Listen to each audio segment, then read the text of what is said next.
So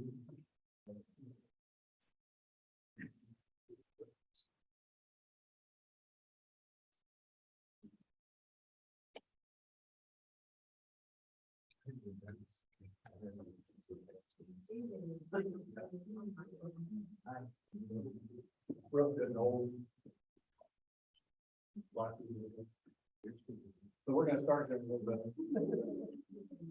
And we'll go live too, if y'all else connect.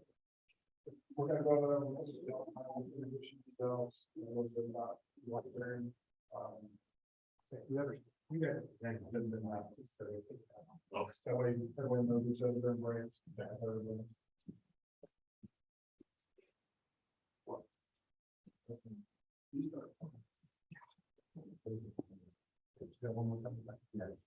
One more person. Are we live? You are. You're live streamed. Everything's on. Where's the camera? Pointing right that way to you, at you guys, square to this. It's right here. I'm not advanced enough to have a camera like in the ceiling. Yeah, you want to make sure you're not seeing that. It'll be fun. I can move it with my hand. We were not that high tech. Well, thank you everyone for coming to, I believe, our first ever Kansas Summit. Is that correct, George? Have we had a summit here before?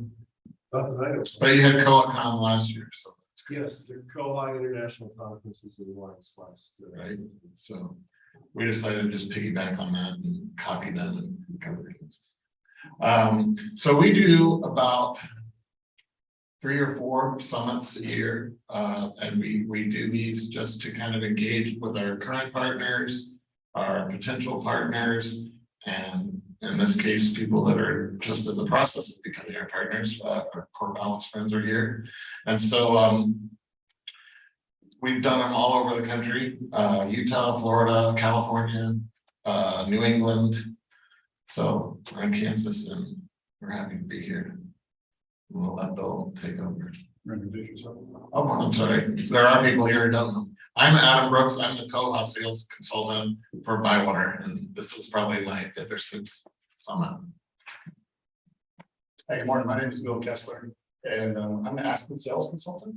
Excited to be in Kansas. Adam and I like to go to places that are really cold. So, since today it's 10 plus. We decided to come to Derby, but we appreciate you all hosting us today. And what we'd like to do to start off is, if we could just go around the room, kind of introduce ourselves, what library you're with, anything you're excited about, you want to chat about. I'll take the camera around. It may not be on camera, but I'll bring the microphone around. Great. I'm Alicia Williams. I'm from the Augusta Public Library. We're part of the KanShare consortium. I'm Sam Salina with the Augusta Public Library, and we're student Koha. And I'm Sean Hearn. I'm also from Koha Rocks. I'm Craig Carlson from Oria Public Library, and I do cataloging, and we're just interested and curious about Koha. Pauline Sticchini, Director of the Emporia Public Library, also just here to learn more. I'm George Williams. I'm the NEKLS Search Catalog Coordinator at Northeast Kansas Library System. The NEKLS Search Catalog has been using Koha since 2008, I believe. Before our time. I'm Robb Hastings. I'm Library Services Consultant for the Northeast Kansas Library System, and I work with George. Hi, I'm Sharon Moreland. I'm the Director of the Southeast Kansas Library System and the Iowa Public Library. I'm Jason Robb. I'm the SEKlS Coordinator at the Southeast Kansas Library System, and we too have been using Koha before my time in 2008. I'm Sarah Porter. I'm implementation support with ByWater. Habani Headley. I'm an educator with ByWater. Kirsten Kroger. I'm an Aspen developer with ByWater. And you can see me here. I'm right next to the mic, so you'll be able to hear me. I'm Eric Gustafson. I'm the director of the Derby Public Library. And so we have a few minutes here, just the agenda. Everyone should have it on the desk and those on video. So about 10:15, Derby's gonna speak. And then we're gonna have a break at 11 for about 15 minutes. And then 11:15, we're gonna have an Aspen Discovery overview, and the amazing folks at Salina are gonna join us for that. Gonna break for about an hour for lunch. And for those folks that are online, when we're not live here, we'll have a loop running so that you can come back at any time. And then at 1 o'clock, we're gonna come back with SEKLS. Gonna do a presentation for us, and at 2, one from NEKLS. So we have SEKLS and then NEKLS. And then a break at 3, and then at 3:15, we're gonna do some questions, kind of roundtable questions. We'll have all the ByWater staff here to answer anything you want, the different Koha folks, so it's gonna be wide open. If during the day you have questions, please ask, but also write down others. So we're happy to answer any of those. So we have a few minutes before Derby starts, and we have a little thing to get things started here. So I'm sure y'all are probably played, is it a rock song, a rock band or song or like that? So we have one, is it a rock band or a library? So a presentation here. And in the room, if y'all want to just yell it out or raise your hand.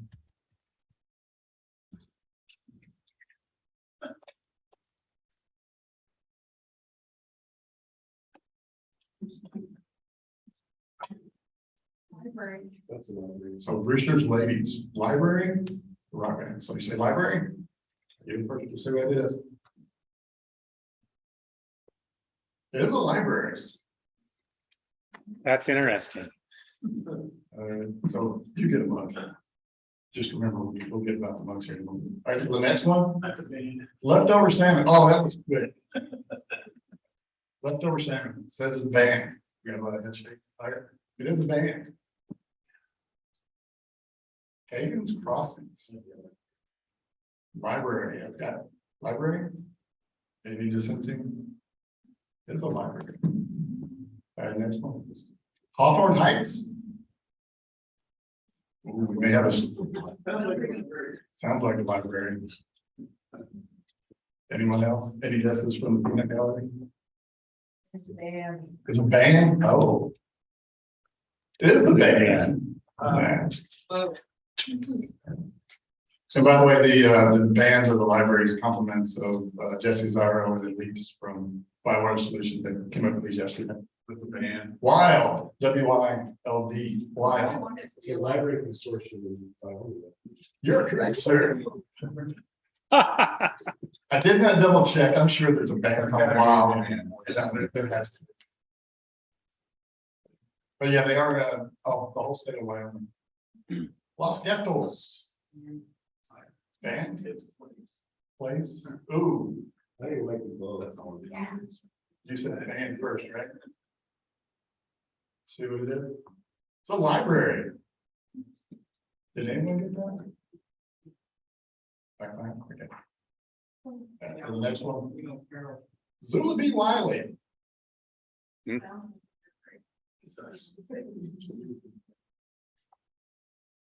Y'all say library? You're right. It is a library. And the next one. I don't even know how to pronounce this one. Visteria. Okay, I was gonna go a different direction, so I'm glad I didn't. Ah, Library recommend. Any comments online? I can't see any. No comments yet. No one's that excited, I guess. No one, it is a library, so it's at the university. But I'm not going to pronounce the name because I will pronounce it wrong. Next one. Gypsum. I mean, I know there's a gypsum in Kansas that should have a library, but So we say Eric says library. It is a library. All right. Chinook.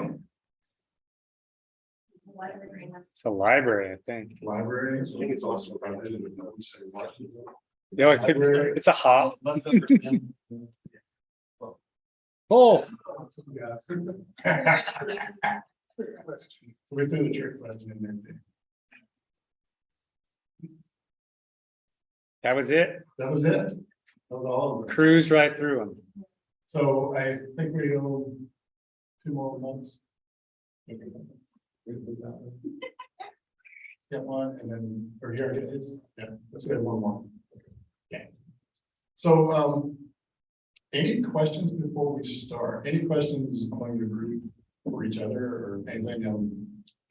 Traveling all the way from Corvallis, we appreciate y'all's coming out here, and there's a lot of knowledge in this room. Please do ask questions, pick brains. Adam and I are just here for a show. So.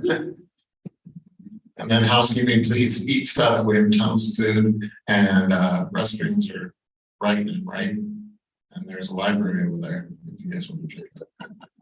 You're welcome. Welcome to use the And, library. yeah, and also thank you to Eric for letting us use this facility. We were going to use it 2 or 3 years ago, and then pandemic. So we're finally actually doing it. All right. So who do we have next? Me. Eric.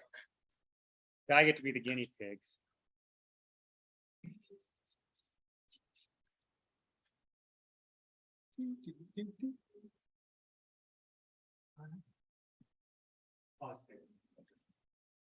Sorry, if I don't have things set up correctly, they can let me know on the live stream that since I'm our IT support for that also, so I'll just pop over.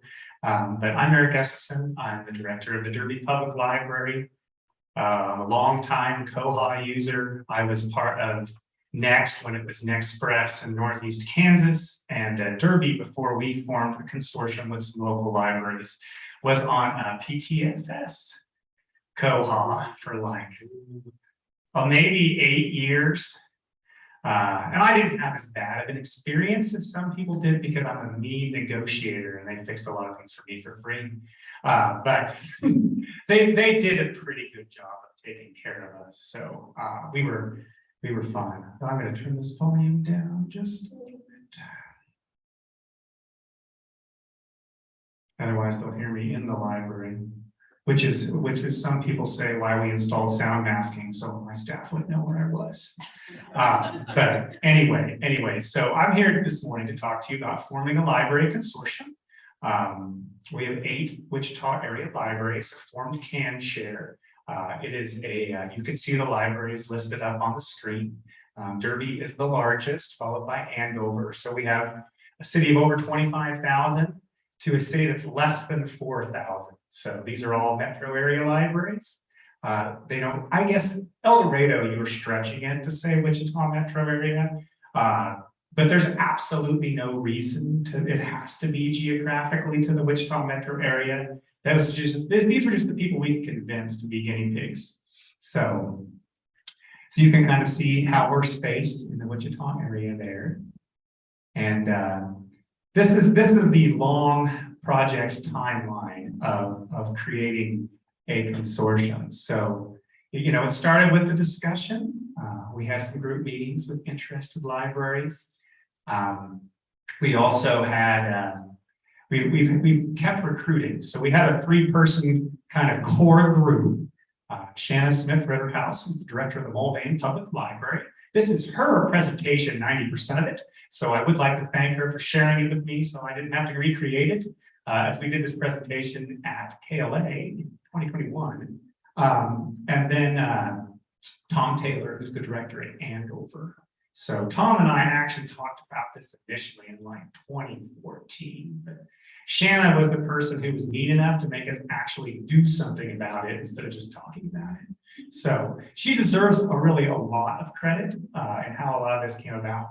So we had a group meeting, we have identified target libraries, we invited them, we did some vendor demos.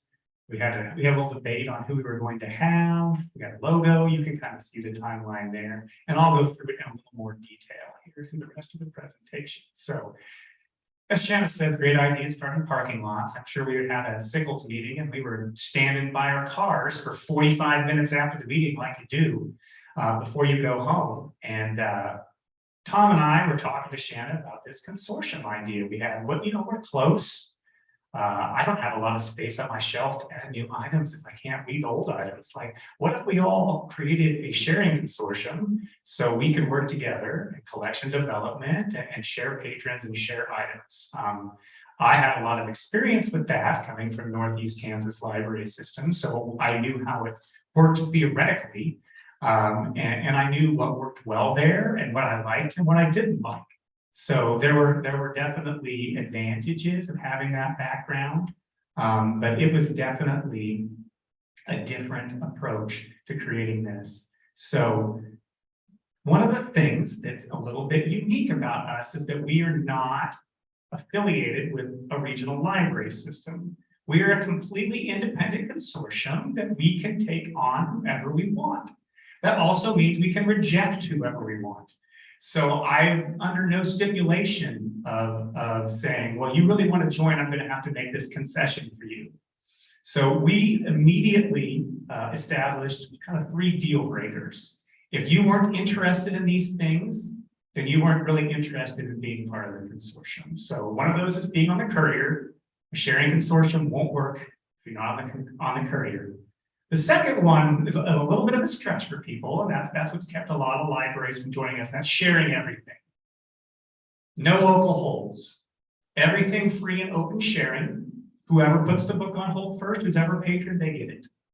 I will tell you it's been wildly successful, and our hold rates are much lower than they were individually. Actually, in the shared group, I have about 3 years of data to show that.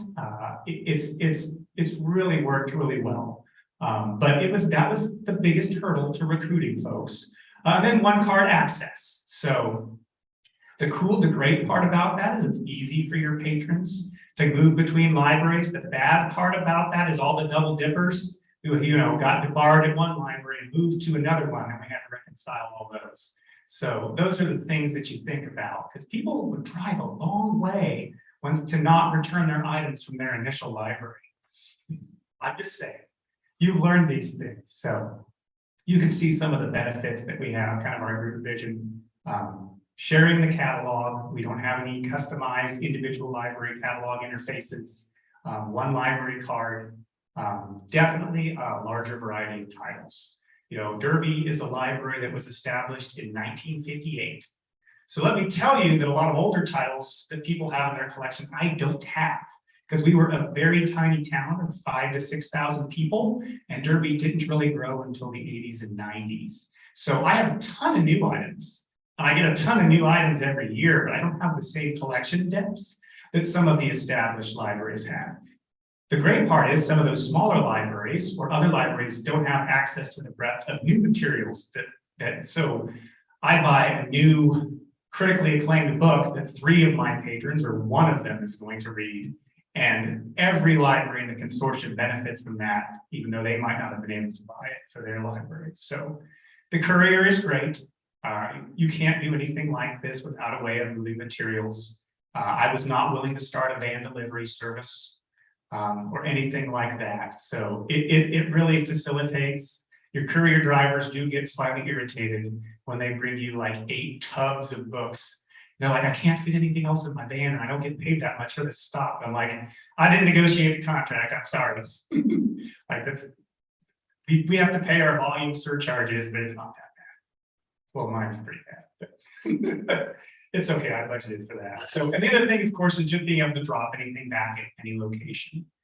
We have a lot of people who live on one side of Wichita and work on the other side of Wichita, and it gives them the freedom to do that. We have some people that we were looking to move south at some point. We have people that drive to Derby from 45 miles away to use our collection. So things to think about. So how did we start? So we kind of created an initial marketing packet. Like, here's who we are. Here's what we want to do. Here's our goals. We emailed it out to all of the neighboring libraries that we thought might be a good fit in the consortium. And even people we didn't think would be a good fit. We just hoped we could convince. But we got some initial interest. So you can see that we did not get everybody. So you can see Park City, Rose Hill, Goddard, El Dorado, Augusta. We got all those. Never got Clearwater. I'd still be happy to add Clearwater. they would be welcome to join us. They've just changed directors a few too many times. And then Shanna actually went and presented to some of the library boards of libraries who were interested in joining. Our biggest initial hurdle was convincing smaller library boards that it was okay to share their items with other libraries, and that their patrons would not get angry that they did not get their library's copy of the bestseller first. That was the hardest convincing part. It wasn't super hard for me in Derby, but some of the other libraries, El Dorado and Augusta, had significantly harder hurdles with their boards. It's actually benefited them a lot. I've had wonderful positive feedback, but those were initial challenges. So then we did an ILS review. So we had vendors come and present.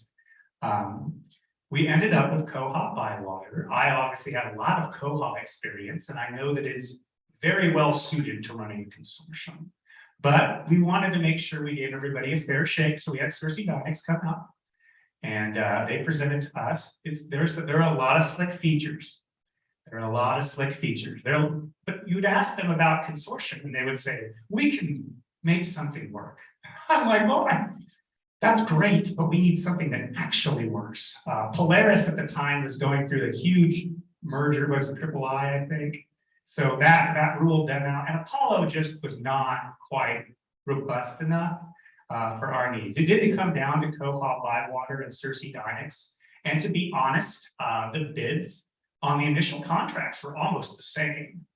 Now, Cersei was having to waive all of the migration fees and all of the startup fees in order to match it. And in 5 years, we would have been paying triple. But they did a really good job of trying to meet at the beginning. But we obviously decided to go with Koha ByWater. I really like the system. Derby was already using a flavor of Koha. My data was easy to migrate. Let me tell you, that was not the case for everyone. So we're a free open sharing consortium. We have no particular, we don't have a system to fall back on if things go sideways. Like we are all working together. So we decided, since a lot of things in ByWater are determined by how many records are in your collection. So we broke down the cost by what your collection size was, and created a sliding scale. So you can see this is our initial estimation document, because we didn't know how many people would join. So cost at 5, cost at 10. Now that excludes migration cost. That is only the yearly maintenance fee. So that's just an example. I'm trying not to give out too much secret negotiating data for Adam. But once we got the consortium set, I mean, the incremental cost to add a library is not expensive at all. So the more libraries you have, the more the overall cost drops. So not only are you wanting to have access to more items and materials, but you also have the ability to make it cheaper for everyone. So that's a really cool thing. Derby actually is paying less than we did for our standalone PTFF legacy libline contract from 2009 that we were still on, that had never been adjusted and never been price increased, which is great. But so we weren't paying that much, but we still ended up with a little bit less. We ran into some issues recruiting libraries. At that time, Apollo was giving really great deals. There was a South Central Kansas Library System consortium, a non-sharing catalog sharing consortium of 40 libraries that was breaking apart at this time. But Apollo came in and really offered some amazing deals. So a lot of the smaller libraries we hope to recruit went with Apollo.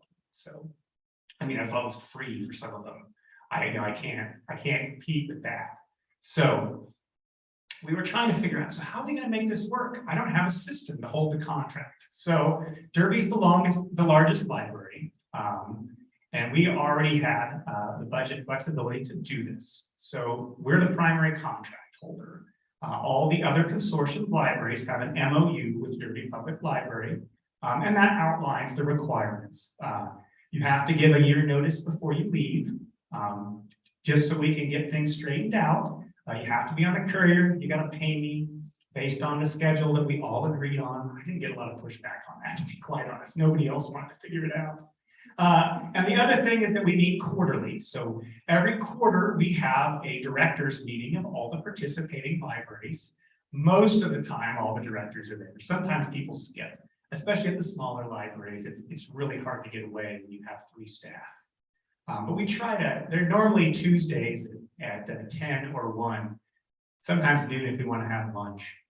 And when we take turns meeting in the different communities at different local restaurants. So that's fun too. So one of the agreements that Derby made as the primary contract holder is that we would, at a minimum, commit to 6 years.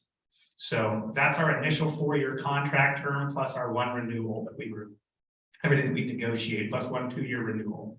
So that's 2025 for us. I mean, we're not going anywhere anytime soon, at least as long as I'm here.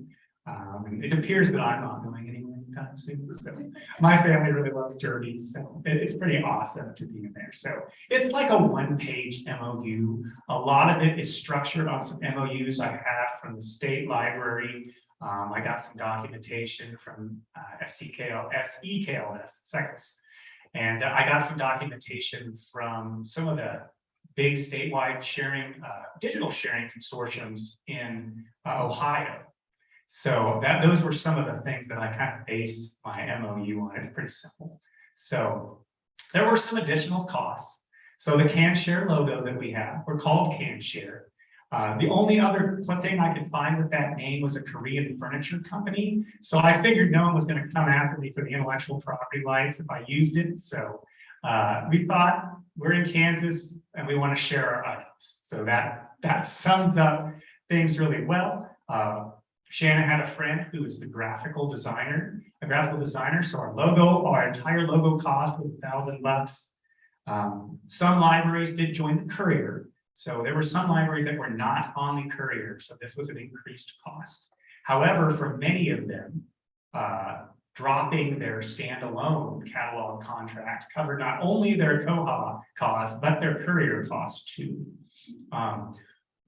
But the larger libraries who want 5 days a week, there are definitely some costs there. Once you pass a certain number of items on the courier, there's a volume surcharge, but it's so ridiculously reasonable. I mean, it's a quarter an item for the next 2,000 items and on up. It's so cheap. It's so amazing. We do have an app Derby had an app, but we decided to get a new one and rebrand it so all the libraries could use it. Derby subsidizes the other libraries somewhat, and then we break down the rest of the cost based on collection size again, using a different document. And then we did have on-site ByWater trainings. Some of the libraries really wanted those. Of course, those cost extra. And they're not going to come out for free. Just let you know, like not on site. So, but we did save a lot of costs. The shared trainings are nice. This has also created a relationship where we've done group purchasing for things like library cards and gotten some big price breaks. One of the things that we did is everyone has a KanShare library card now. So single card design with the library name on the back. And then a big one has been collection development. For a lot of the smaller libraries, they're like, am I going to buy this book when Derby already has 3 copies, or am I going to buy another book that I think my patrons will like? So that's been a really big advantage of that. It's been great for me because I just can't always find the shelf space for every James Patterson that ever existed. I mean, my staff has done an amazing job of keeping series complete. But you get to a point where I'm like, I only have so much shelf space. Like I have net zero weeding here in Derby. So every item that comes in, we got to take one out. We take in somewhere around 8,500 items a year. So some, up to 10,000 if it's a good year. So we have to weed that many items every year. So having a group sharing advantage is just it's a huge benefit. El Dorado, one of the things that they have is like a 20,000 item large print collection. And that's just amazing for people to be able to take advantage of that. I mean, I know you can access it through traditional IOL, but it just doesn't work for people that way. When the patron can just go in and see that another library has an item and put it on hold, It's super great. And it's very seamless.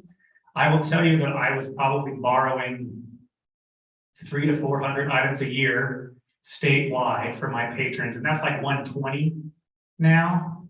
I still loan a lot, but because we're OCLC lenders too. But we definitely our borrowing has gone way down.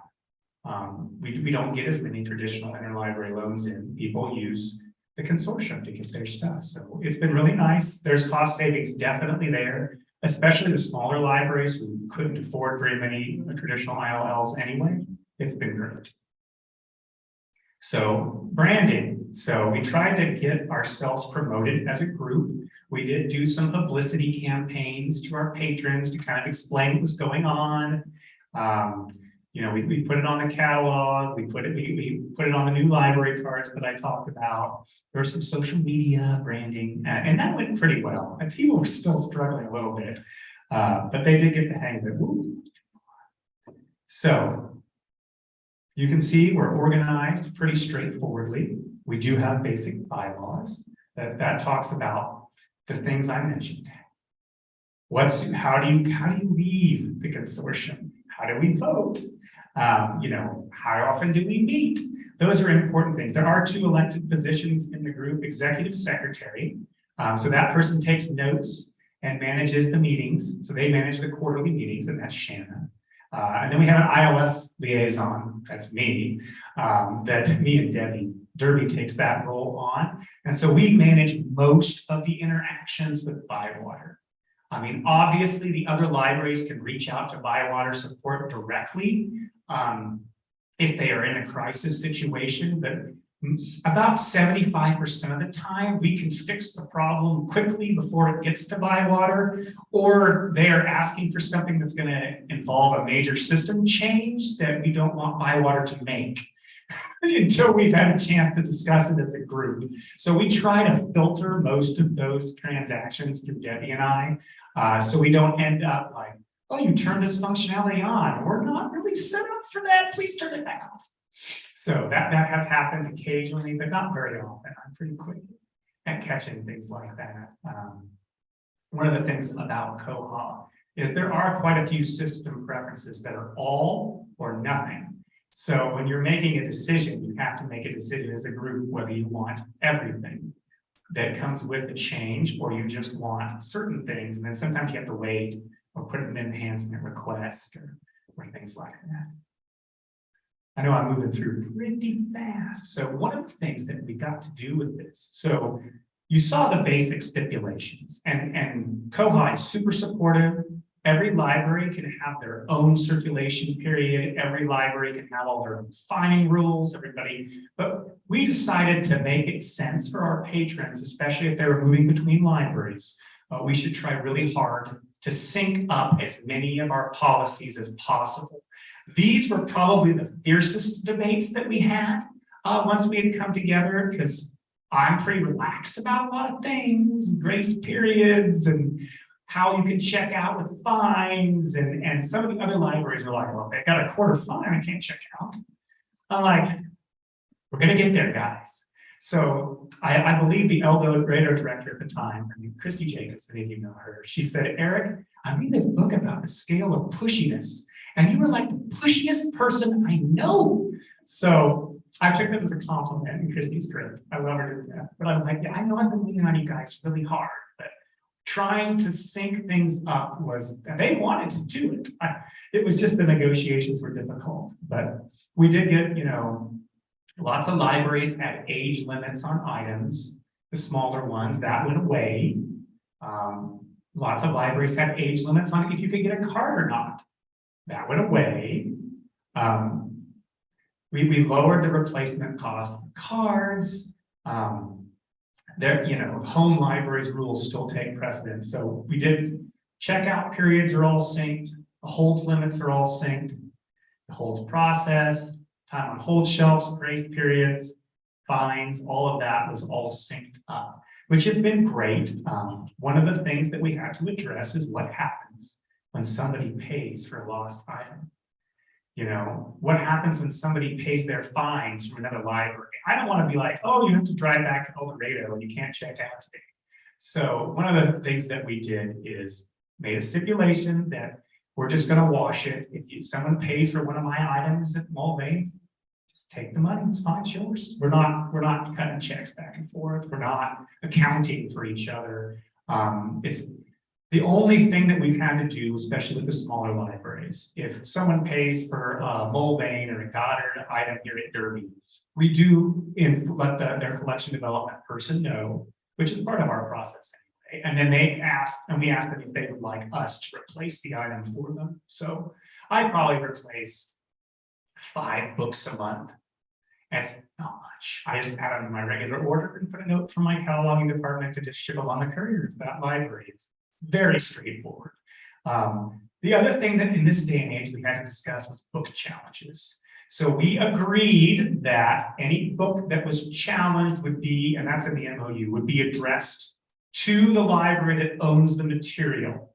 So if someone wanted to make a formal challenge, they'd have to challenge that book at that library in that community.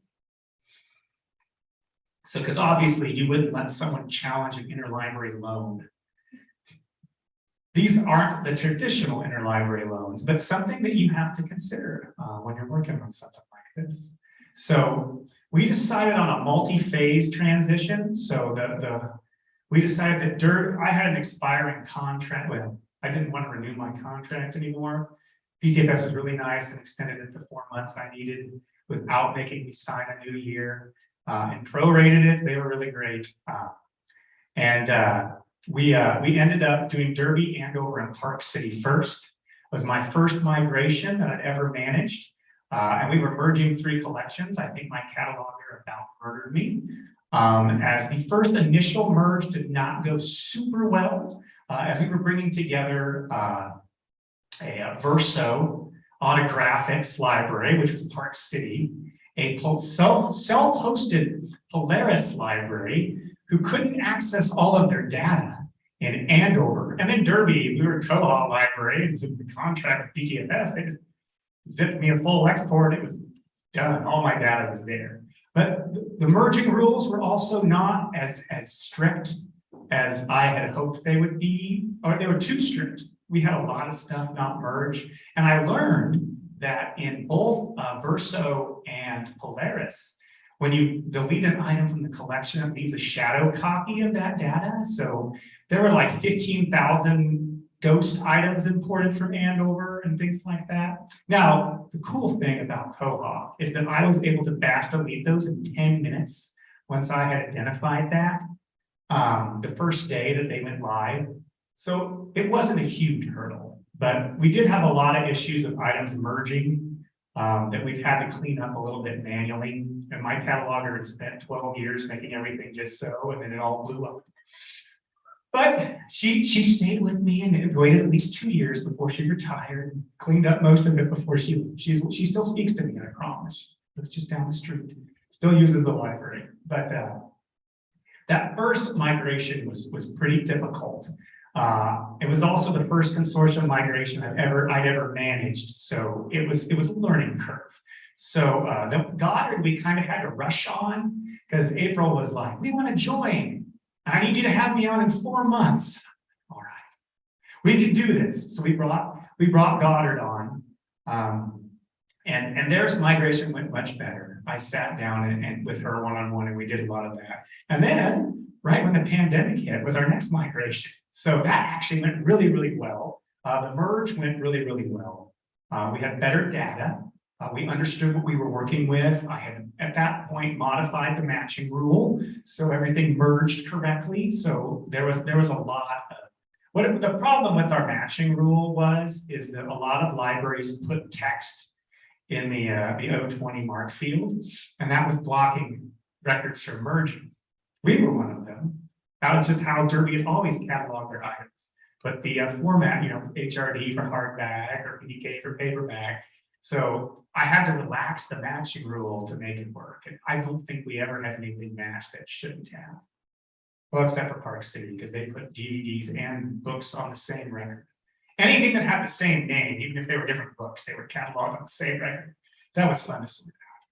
But that was just part of their catalog. But the third migration really went very smoothly. It would have been nice if we would have been open. We had a couple months there to discover some things. So some of the things that we really had to work on was barcode length. Andover had 6-digit barcodes still on some of their materials.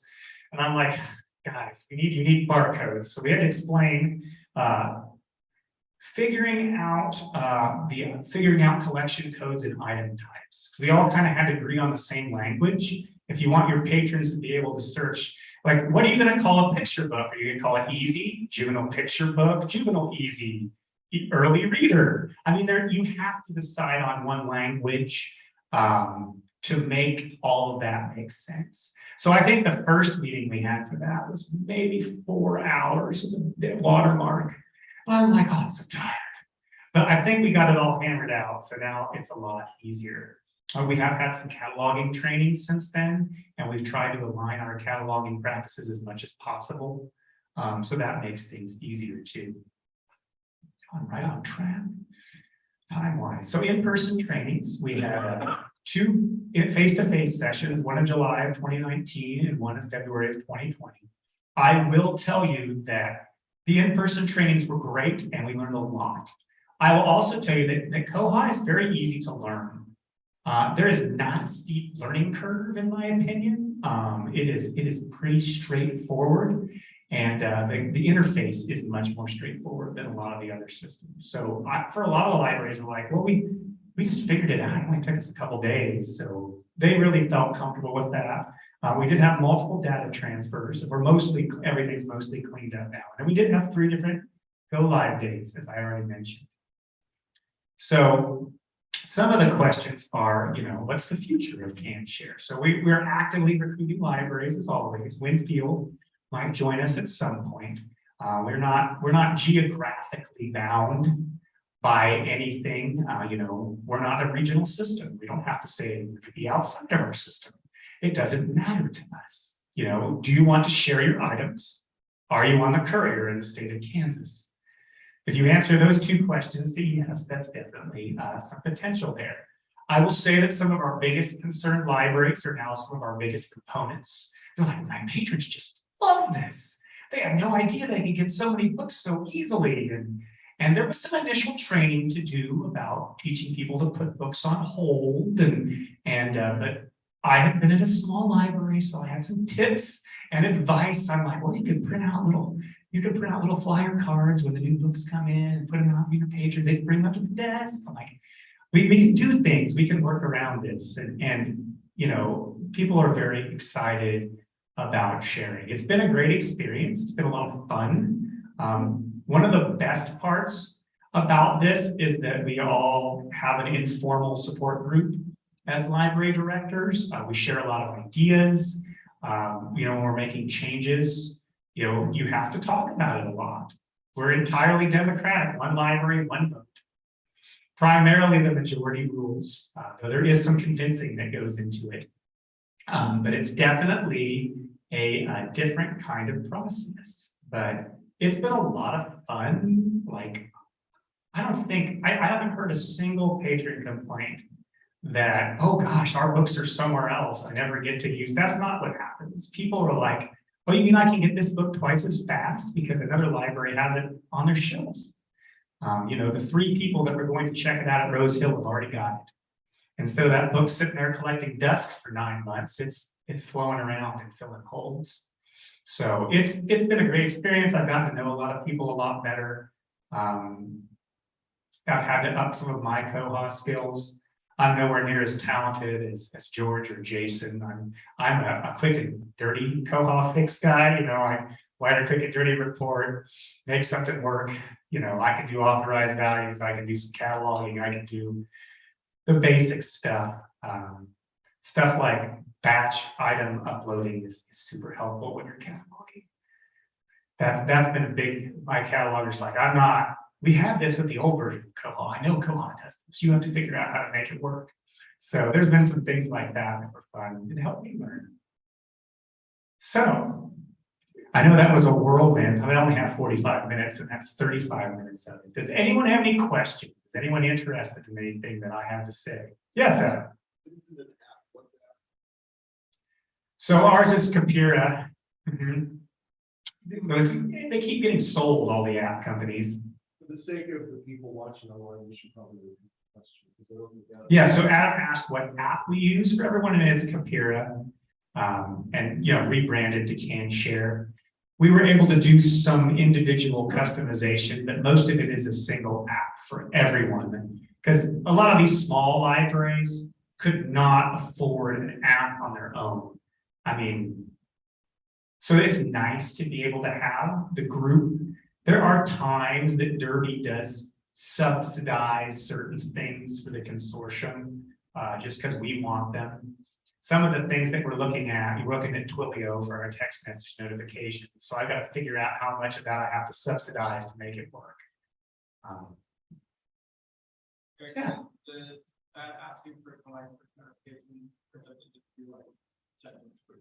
So you asked if the app does push notifications. No, it does not. I mean, it's primarily for managing your account, your card, searching the catalog, placing polls. Does not push notifications. That would be great, but I don't know if they would offer that in development. I don't remember. They might have, but it would be super expensive for the group. It's kind of cool though, because I'm like, I don't want to give up my app. I don't want to tell other libraries, well, download the Derby Public Library app at your library.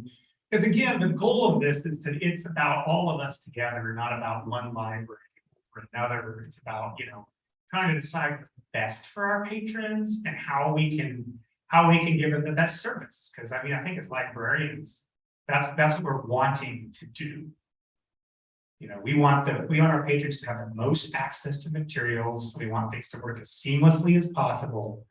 And we want people to check out our books and our items and visit the building and use our online resources. We did end up, there was some discussion about trying to pool our digital collections. I know that several of the directors, I don't know how many of you participated in Sunflower e-library. Several of the directors wanted us to form our own overdrive sharing consortium separate from Sunflower. And I was like, there's no benefit in that. They talked to Northwest about it, and I got a heart attack phone call. You're not pulling out, are you, Eric? No, I'm pulling out with all my content. It's gonna be okay. It's gonna be okay. So, but there's not really an advantage to something like that. The breadth of collection you get by sharing everything is more advantageous. That was one of the other things to talk about. So not a lot of libraries that I know are free and open sharing with their consortium. It was a hard plunge, but I will tell you that we probably have 50,000 patrons, maybe 60,000 patrons, and probably 200,000 records in our consortium. And there are less than 100 items in the entire consortium with a higher than a 3-to-1 hold ratio. So, because I run that report every month, and then I triage derbies because we try to keep it for physical items, not DVDs, but a few at a 3-to-1. So I really was concerned that there would be a large sucking sound as Derby stole everyone else's materials and everybody had to wait forever. That was not the case. We actually loaned slightly more items last year than we borrowed. So that was great. But that was something that I had been very concerned about, and it's been spectacular. And I will tell you that the top 20 items on our whole list are American Girl dolls from Andover. So I don't really count those. I mean, not everybody wants to launch an American Girl doll collection. Yes. We have a question from online. Did it say that individual libraries money? Yes, it saved all of us money. Yes, did it save the individual libraries money? Yes, it saved all of us money. So for example, Rose Hill was part of SCAN, which was a Polaris sharing consortium through the South Central Kansas library system. They were able to pay their Koha fee, join Sunflower e-library, and join the Courier for just about what they were paying to be part of SCAN. So they were able to it was less than 50%. I mean, they're our smallest library. I think their yearly ILS costs to be part of KanShare are $650. So, I mean, because we don't have anyone to subsidize those costs. So it's very inexpensive. And every item you have reduces, every library you have reduces the overall cost. So getting to 8 really helped.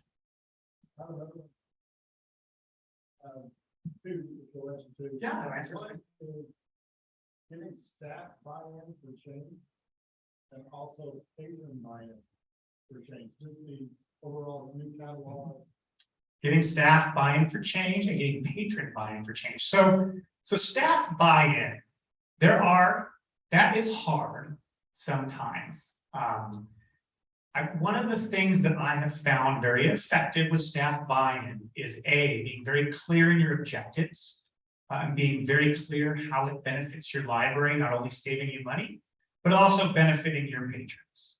Because I don't know many libraries where the people who work there hate every patron and don't want them coming in and don't want to don't want to have them check out items. It's just a matter of framing and time. And then at some point, someone has to make the decision, and then they have to see it work. So sometimes there may still be some initial staff reluctance, and there may still be some in the consortium. I won't go to every library. Fortunately, don't have to run the other libraries. I've got enough exciting stuff to do. But as they see positive interactions, that also helps create staff buy-in. We did some shadowing also. So we would send staff members to other libraries so they could see how it worked. So especially when 3 of us were live and not everybody was, we said, well, come and visit. Come work with us for a day. Come see how it works. Come see how the patrons are using it. And then your question about patron buy-in. There are a few power users at every library that we jump through hoops to try to make things work. But I will tell you that overall, the majority of patrons adapt very, very quickly. Like I said, Goddard had some initial, and Augusta, I think, had some initial pushback. At least I think Lisa told me that. I hope I'm not speaking out of line, Lisa. But as they understood that they could still get their items and they could get them faster and they could get more things, then they're like, oh wait, this is great. With Derby, there were minute items. Everybody has had to put them on hold for the last 20 years. It was no adjustment for them. If you're a large library with bestsellers that people are used to putting on hold, there's no adjustment period. I mean, the patrons are already used to it. They might get surprised when their book gets there faster. And for the smaller libraries, there is a certain retraining and a certain age of patron, which I talked a little bit about. So older patrons are like, well, I'm not going to put that on hold. I'll just come back in next time when it's on the shelf. I was the director at World Public Library in Hiawatha. We were part of a sharing consortium, population 3,000. So I had fortunately gone through some of this stuff. It gave me some advantages. But once they understood that how much more that they had access to, most of them were really on board. I know Augusta and El Dorado had already been doing some sharing, and I still facilitated some kind of large grant sharing. I can't remember how I set that up to like move books physically and have them in a different library, but there's like a temporary location status in an authorized, I don't know, I figured it out. But Lisa has spoken a lot at our directors meetings from Augusta, and she's like, I was one of the reluctant ones. I thought this was a good thing, but it took a while. And she says it's just people really have embraced it, and it's really been great for people in our community. Anyone have any other questions? We're right on time. Don't tell anybody. So, all right, thank you. I think it's break time now. I don't know if Bill wants to say any words. Yep, break till 11:15, and I will be making sure Salina is on now. So thank you all very much.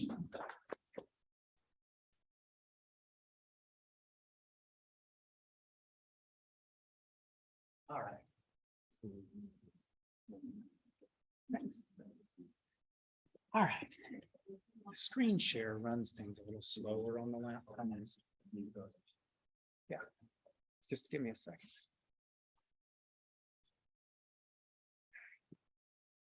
Where did I go? I don't like how this gets mad at me. When I do this.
Hi, Amy.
So now we're unmuted.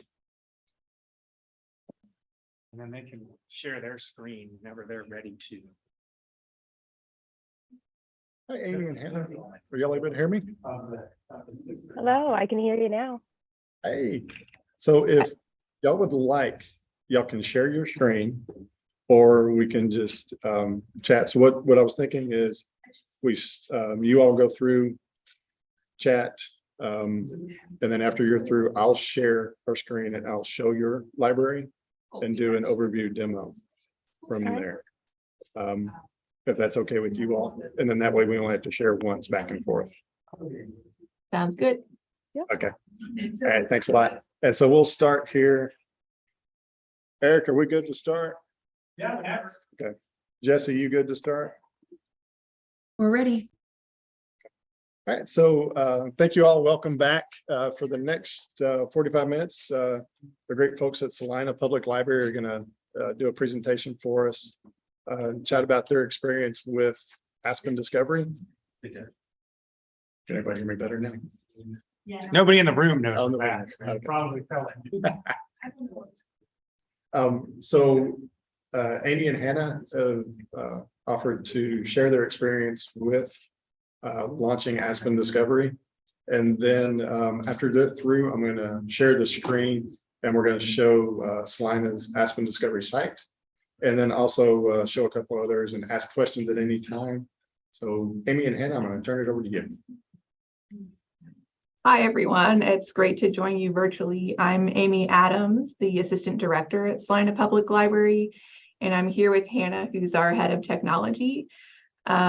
Just to give you a little bit of background, we've found that Aspen Discovery has really improved our library's marketing capabilities and the user experience for both patrons and staff. Before we switched to ByWater and added Aspen in about 2019, our catalog experience for patrons was very text heavy with little white space and like a lack of visual priority. So it was hard to know where to really look on the screen. It was like a lot of text information for patrons to take in.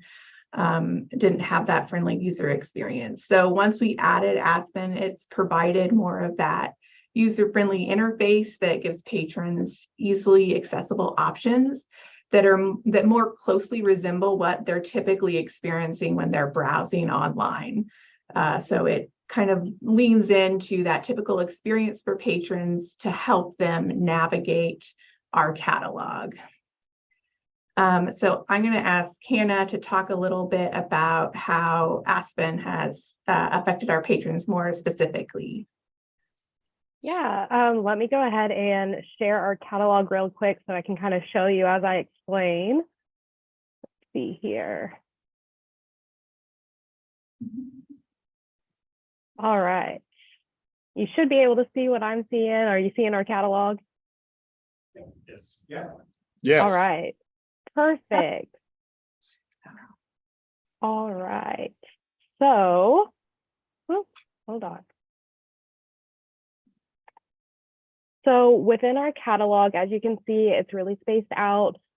We can really do whatever we want and whatever we think up, we can do with it. For our patrons, this creates, hold on a moment here, I lost my screen.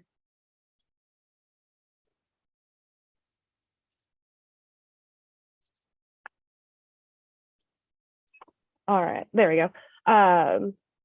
So everything is located in one place.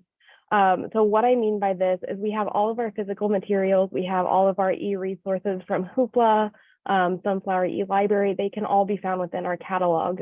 There's no reason for our patrons to go to Hoopla, search through there for a certain title, and if it's not in there, then jump over to Sunflower e-Library. And a great way to see this, I love to do clear searches on Aspen, and you can see the group works. So here, this first book, we can see we have it here physically. We have the e-audiobook edition on Overdrive. We also, it doesn't look like we have it in Hoopla, but if it's within Hoopla, you can see it over here. Instead of place hold in Overdrive, it would say place hold in Hoopla. So we're able to see absolutely everything we have to offer all in one place. Another very important feature of our patrons is not only the checking outside of things, but they want to see everything that deals with their account. If they have any fines or fees, if they have what they've read in the past. The reading history is very popular here. All of our patrons want to know if they've read a book before or not. So that's all within their account, and it's very easily laid out, easy to understand. You jump in there and you can just get going right away. So for example, I can come down here to my reading history, see everything that I've read. Let's say I don't remember checking out modern comfort food and I start out just looking for it.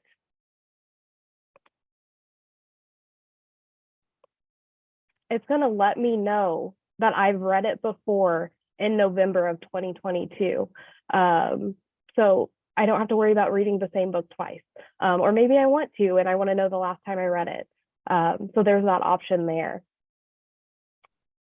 Another very important feature that our patrons absolutely love is linked accounts. My account doesn't have anyone linked, but if I wanted to, I could link a significant other, or if I had children, I could link to their account so I can see what they're checking out and make sure that I can get them turned back in on time so we don't get any fees. It's a very popular feature and a lot of our patrons wouldn't know what to do without it. Lastly, it's very intuitive. As Amy spoke earlier, it looks a lot like any other website that you would visit.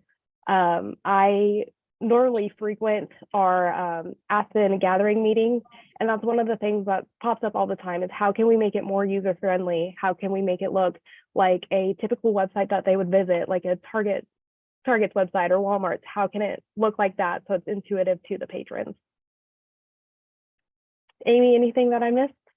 I'm going to talk a little bit about some of the ways that we use Aspen to market the library. I actually started in the library in a marketing role, so this is kind of the part of of this conversation that I'm excited about. And one of the things that excites me about Aspen is that it does make it a lot easier to highlight our collection and do some of those reader advisory items. So prior to adding on Aspen, I would have this experience where I want to highlight certain items, like say we're doing, a staff recommendation list on our blog, and I want to link to those titles in our catalog so patrons can read the blog and then go right to checking out items. However, because the titles weren't all grouped with all the different types of items, so if I were to link to, say, Pride and Prejudice, it would just take me to the physical book and not show that we have the audiobook, ebook, and all of those different resources as well. And so I would spend a lot of time trying to craft these perfect searches that excluded all the non-related titles, but also grouped all the audiobooks, physical books, all of that together. But now with Aspen, I don't have to do that. We can link right to that title, but it'll show them all of their options for checking it out. And so that's a great way to highlight collection on our blog, on social media and emails without having to, without the patron having to put in extra work if they're more of an audiobook person than a book person. So grouping all of those under one link is very helpful for that aspect. And then, as you can see on our homepage, we have these kind of curated lists of new items, items for specific audiences, our book discussions. We have New York Times bestsellers featured there as well. And again, that just creates like a curated list experience for patrons. So if they're really interested in only seeing what's new, they have an easy, attractive list to browse through right there. Yeah, so those are some of the things that are really beneficial just from a marketing perspective, is that easy access and selling our collection to our patrons. Another thing that is very important is Aspen doesn't only show what materials we provide, but it can also show our events. So if we have someone that's really interested in anime, maybe they're looking up a popular title. The first one that comes to my mind is Naruto. We can connect events through the placards to show. So if you're looking for Naruto, surely you're an anime or manga fan. So we went ahead and linked that anime club to promote it and get them to see that we offer events for something that they're interested in. And we can style it really however we want. We can tie it to whatever title that we can think of. There truly is no limit. I mean, you can do so many things. Other than that, there's also an option. So over here, you can look through all sorts of different things and you can view just our events. If you would like to do so, you can, oh, let me clear out Naruto. There we go. So you can see all the different events that we have to offer here if you want to through our catalog. All right, pulling away from the patron side and looking at the staff side, it's been a huge benefit for staff. It once again brings all materials into one location. So whenever we get a phone call of, do you have this book? Rather than looking at our ILS that only shows our physical items, we can look in the catalog, and if we don't have it physically, we can let them know it's on Hoopla or Overdrive. The other thing that our staff absolutely love is masquerade mode. So all staff can go in and masquerade as a patron to see what the patron sees. This becomes very important when we receive a phone call. They're trying to explain what they're seeing. And I'm sure we've all been in that moment where we can't tell what they're seeing. So we can guide them into our catalog, masquerade as them, and see exactly what they're seeing at home, and be able to use the exact term to explain how to get to pay a fine, or how you can look for a certain title or author, or limit your search. Another thing as an administrator that I find super important, as you go into the administration side, everything has documentation, or there's some sort of note with it explaining what it does. So for example, we absolutely love our browse categories. I would come in when I first started here. I didn't know what a browse category was. I was doing my research, trying to figure out what it was. And there's this wonderful documentation button here that takes you out of what it does, how to set it up, and really all the questions get answered through that documentation. And if it doesn't, you can reach out for support and they're always there for you, which is wonderful. The last thing that I want to note with Aspen, and I know I've said it before, it's constantly changing, constantly improving. There's always new features, and we're always looking to improve it for patrons as well as staff. So it is wonderful. Amy, anything you want to toss in there? No, I think you covered it. But overall, we just love the Aspen product and think that it is a super big convenience for both our patrons and staff in navigating the collection and understanding everything the library has to offer. Yep. Great. So are you able to hear me? Yep. Excellent. So are there any questions from anyone in the room here at Derby? And what I'll do is, while we're waiting for questions, I'm going to share my screen. And looks familiar, right? So I'm going to share a few things. I'm going to kind of go through just another overview with Aspen here, kind of show y'all some different sites.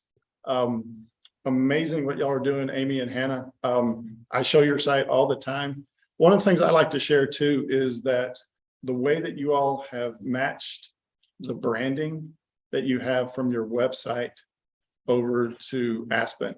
So it is a smooth transition when someone's on your website and then they go in and they search for something in your catalog.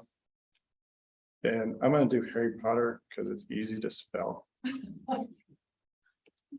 So when you go over to the website, it's that nice smooth transition. It's not a stark difference here. You still have the same colors, the same fonts. Everything does carry over. And as soon as you come in here, you can see these formats along the top too. So I typed in Harry Potter. I'm just a general patron that I'm used to Netflix. I'm used to Disney Plus. I just want to type in something and go, or Google. I'm just going to type in a word and I'm going to go and search.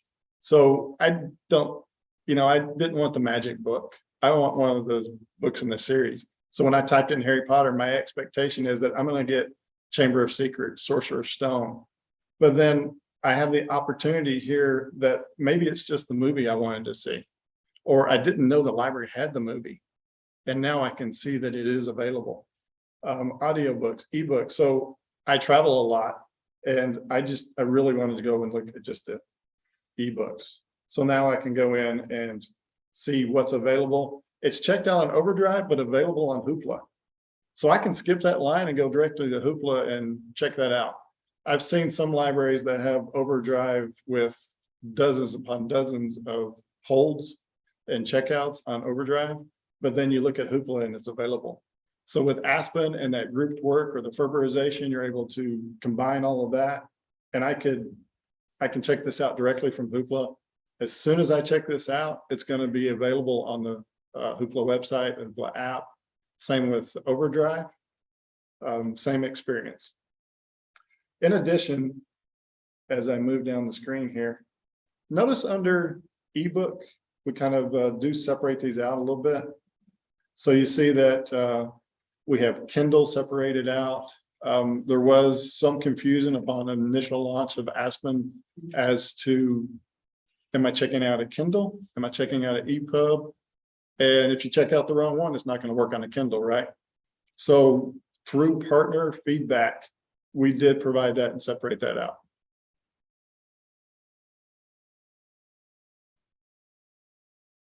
But one of my favorite ones here is these formats at the top. I can quickly go through. My attention span's not that long.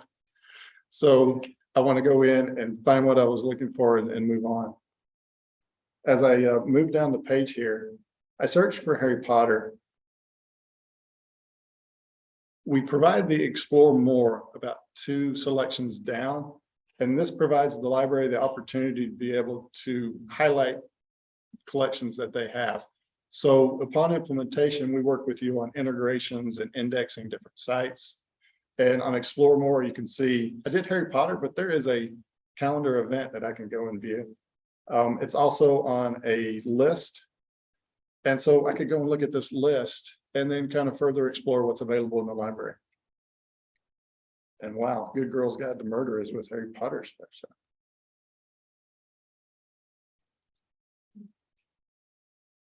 So it gives a great opportunity to be able to go in and just be able to further explore what the collection is available.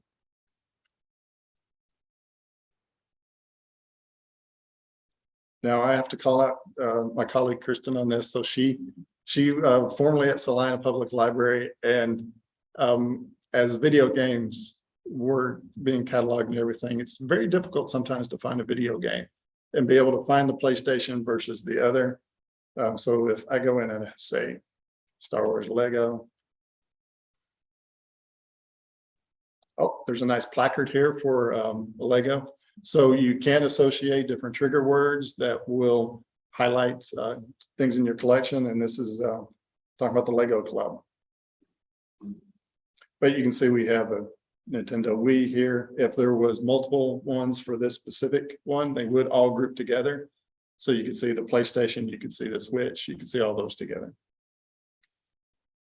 And Kirsten, that is correct. You did kind of promote that, didn't you? She's in the room.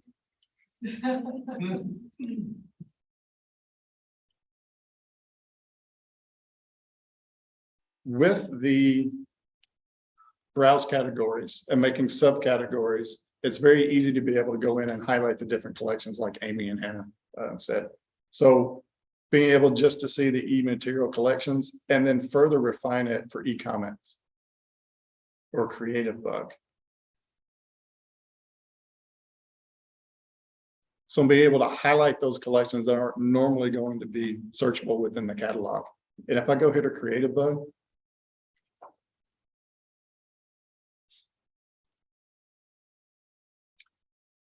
most libraries have creative bug, but it's a link on your website somewhere. You're promoting it all over the different sites. So there is a way to be able to import those records into Aspen and have them searchable. And when they are searchable here, I'm looking just at creative bug. I could further refine this if I want. I say it's an e-video. and then I could access directly online. So when I go to access, this is going to go to create a bug and I'll log in.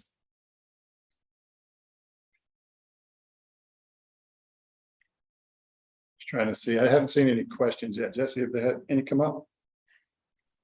No questions yet on the sign. I have one. Excellent. I always have questions. How does this look from a mobile perspective? Oh, thank you. So the question was, how does this look from a mobile perspective? So Aspen is developed with responsive design. So it will show on tablets, mobile, as the screen size adjusts, it will adjust with it.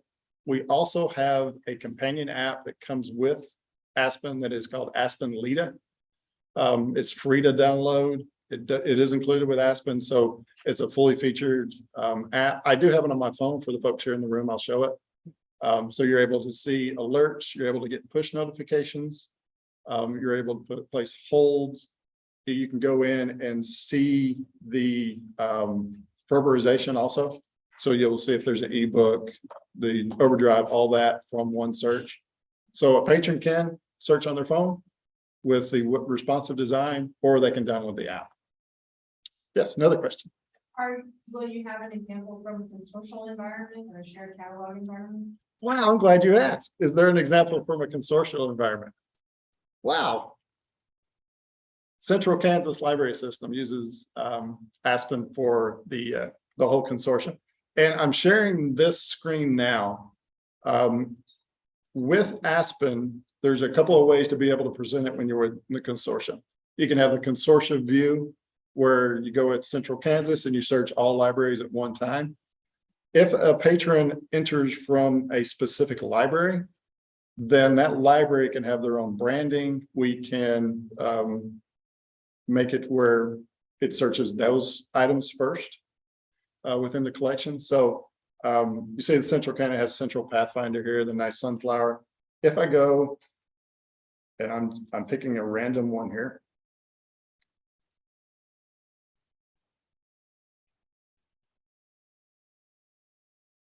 Then I'm going to select this catalog. If I was to have entered from Palco Library from their website or on site, then you notice it's the colors are different. The color patterns are different. So we work with the libraries to be able to localize everything. So I'm at this particular library. Notice they have the browse categories. At the consortia level, you can have browse categories at the consortia level and then share them along the lines with the individual libraries. And then the individual libraries can build their own and keep them for their just shown on their site. Yes, another question in the room. So what if one library has a subscription with Sunflower Library, but another library doesn't? So can that be customized as well? Now I'll repeat the question here. Is Sunflower eLibrary Overdrive? Yeah, that's Okay. Okay. So the question was, what if one library in the consortia has a subscription to Overdrive for the whole group called Sunflower Consortium in this case, or they just have their own? We can localize that so that if at the consortia level, they'll see that we do have to do local independent URLs for each of the libraries to make it the local collection show up. But it can be done. Same thing with Hoopla. Libraries that have Hoopla selections, they could also show Hoopla at their library section. But the one caveat is we do have to make sure they have these individual URLs. So if Palco has Hoopla and another library in the system doesn't, we need to have the Palco URL. And Kirsten, correct me if I'm wrong in anything if I say something online. So I did want to show that Harry Potter search here, to show you what happens if you're at a local library and you're in a consortium. We see they have entire collection that's searched, so that's the consortia search. And then we also have the Palco one. It's up to you on how you want to present this initially. So if they're at the local library, you could have it, the selection be the local library first, already selected, and then they could search the entire collection. As I move down the screen here, because I'm Palco, You see where it is. It says, it gives me the shelf location. If I say, where is it? It's going to show Palco at the top. And then you're going to see the rest of the consortia alphabetically. If I was searching starting off at the consortium, then it would just show everything alphabetically. Also, how you present the information here can be changed up too. So some library groups will have 3 here, some will have 2, you know, it's all on you want to do it. But everything is grouped together. You see this one, they do have Sunflower Library, and then they have Hoopla. And during the implementation process, our amazing team works with you on making sure everything is set up and the right libraries have the right accesses. Yeah, so my cataloger, that was her question, was how do you make this work? Yes. Given and not, well, we have a fairly clean catalog.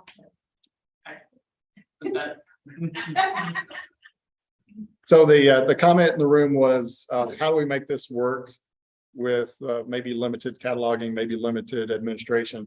And we have an amazing group on the implementation team, and the ByWater support is outstanding, as most everyone knows. And they work with you during that implementation to define what collections you want to highlight and are in the collections, and then work with you on how it's going to look, how it's going to appear. And then you have access well before this goes online to be able to approve things, customize it, and you can customize any of this at any time. And Hannah and Amy, if y'all have any comments on any customizations y'all done or anything, please join. Bill, we have a question from the online streaming asking if novelists can be added to Aspen, and can we show an example? Why, yes, we can. Let's say, I don't know if SEKLS has it, but let me double check. So novelist can, so you novelist select, it would be when you go to the item record, as you scroll down. Oh, let me go to the book. I don't have a mouse here, so that's why I'm struggling.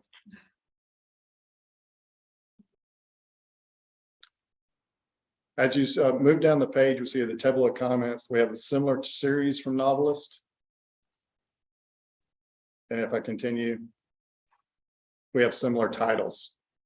So that's how we do the integration with Novelist Select. If anyone has Syndetics Unbound, it will be a similar experience. And we do integrate that. The one thing that we do too is, you notice how these are open or closed. That's a selection the library can make as to how you want that to appear. Generally with screen space and folks' limited attention span, we do kind of keep them closed. If you want to make them open, it's y'all's prerogative. As I move up the screen here, they also in this series that is being produced from Aspen. And also the description here. And then for those folks, for those catalogers in the room, we do have a staff view here where you can go and you can see. And depending on how you want to show it, you can show the MARC record there too.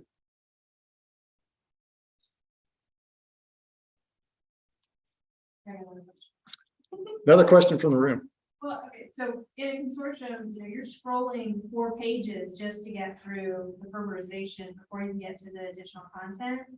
Are you thinking of ways to condense that or make that so it's responsive? Yeah, so on the it will be responsive on, you know, on the screen as it adjusts. The scrolling is actually the fertilization with the e-content. So it's going to show your overdrive, your Hoopla, all that. The I'm going to go to the collection available here.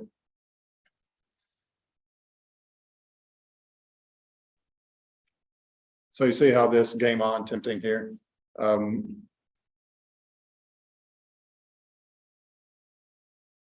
Doesn't matter specifically if it's consortium or not. You'll see these like this. Now we have discussed whether or not to do tabs, you know, different things to manage that. We have found that this has been most favorable to most of our partners, just because it is showing everything on the screen. It's easy to find. And we do have one of the developers in the room, and so we'll make comments. Kristen is one of our developers. So. But great comments. I love that feedback to be able to do different things there.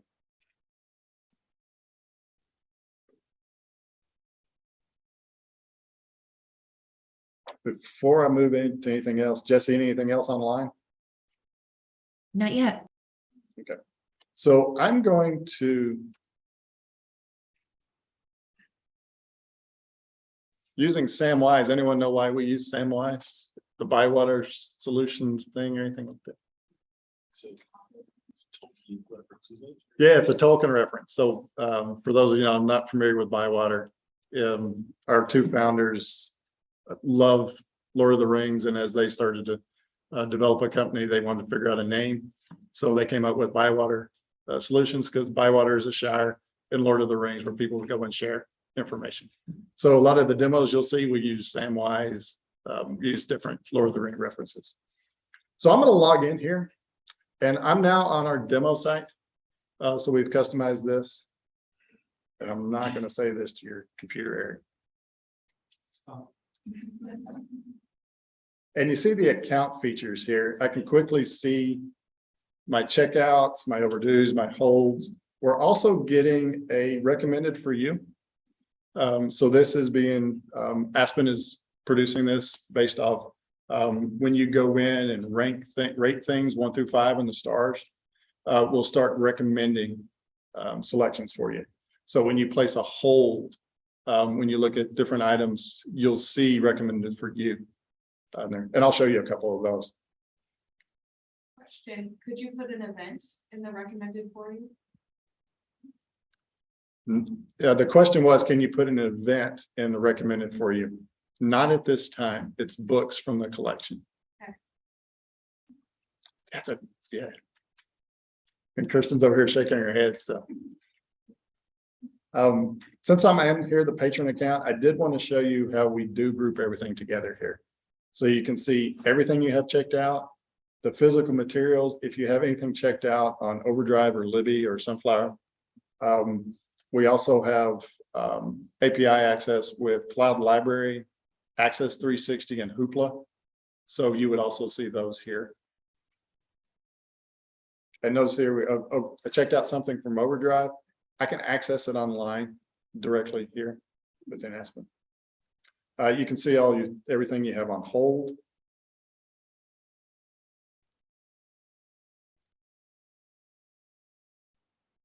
Oh man, Dogman is waiting for me. So it is ready. I did want to show you, we have the holds here. You can do, freeze holds as a group. You can manage different things once you have holds as a group. But the while you wait is going to give me suggestions while I'm waiting for that hold to come up. So when I do place that initial hold, it's going to show that. They should be available.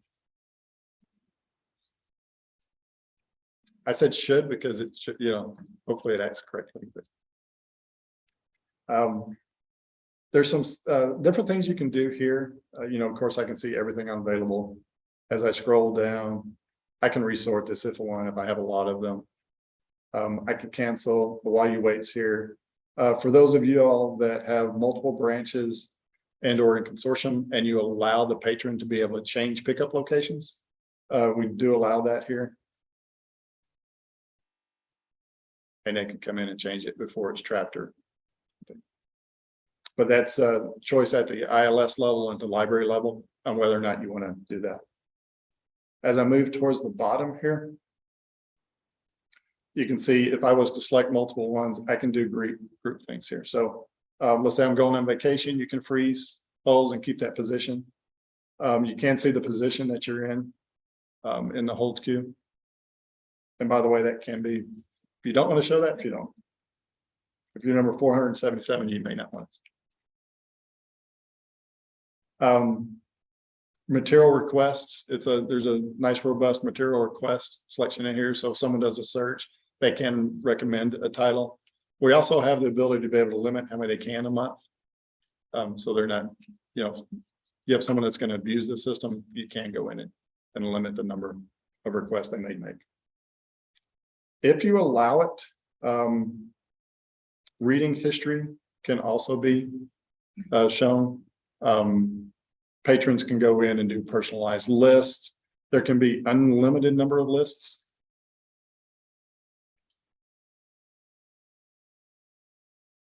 They can save searches that they may have. So let's say there's a specific author, a specific subject. They're going to the Grand Canyon this summer and they want to have a search. They can create that search, save it, and then anything new added to the collection, it'll automatically show up. So this is really cool when you're in the account level, right? Why not, when you log in, have it available for the patron to see? Well, Kirsten and her group figured that out. So I'm logged into Samwise. And you see the different browse categories here. But my saved searches are now available because I've logged in. My recommended for you is now showing. And then if I have any lists, those show. So this is directly when they log in on those browse categories, they get the library browse categories, but they also get. Also, when I'm logged in, oh, I gotta show this on school time. So my wife is a middle school librarian. She's always giving out those summer reading lists or recommended. And the libraries do an amazing job with this. And rather than having to go to that list that's on your website or anything like that, you can create a browse category with those lists. So when you're creating a list, you can go in and do multiple titles at one time. So go in and add multiple titles at one time. It creates that list and then you're able to present it to the public. If there is something that is not of interest of you when you're logged in on one of these browse categories, you can hide that. So the next time you log in or while you're in this session, it's not going to show. At the end of the day, if you wanted to unhide these, you could. The question always comes up too, with browse categories, you're able to make them date specific. So it's holiday time, tax time, summer school reading. You can make browse categories so that it's for a specific date. And then when that date's over, there's no longer going to show. It is still on the staff side. So next year when that comes back around, you could just change the dates, modify anything you want, and it will show back. If you had hidden something and it's no longer available as a browse category, when you pop up that hide, it will show it's not available.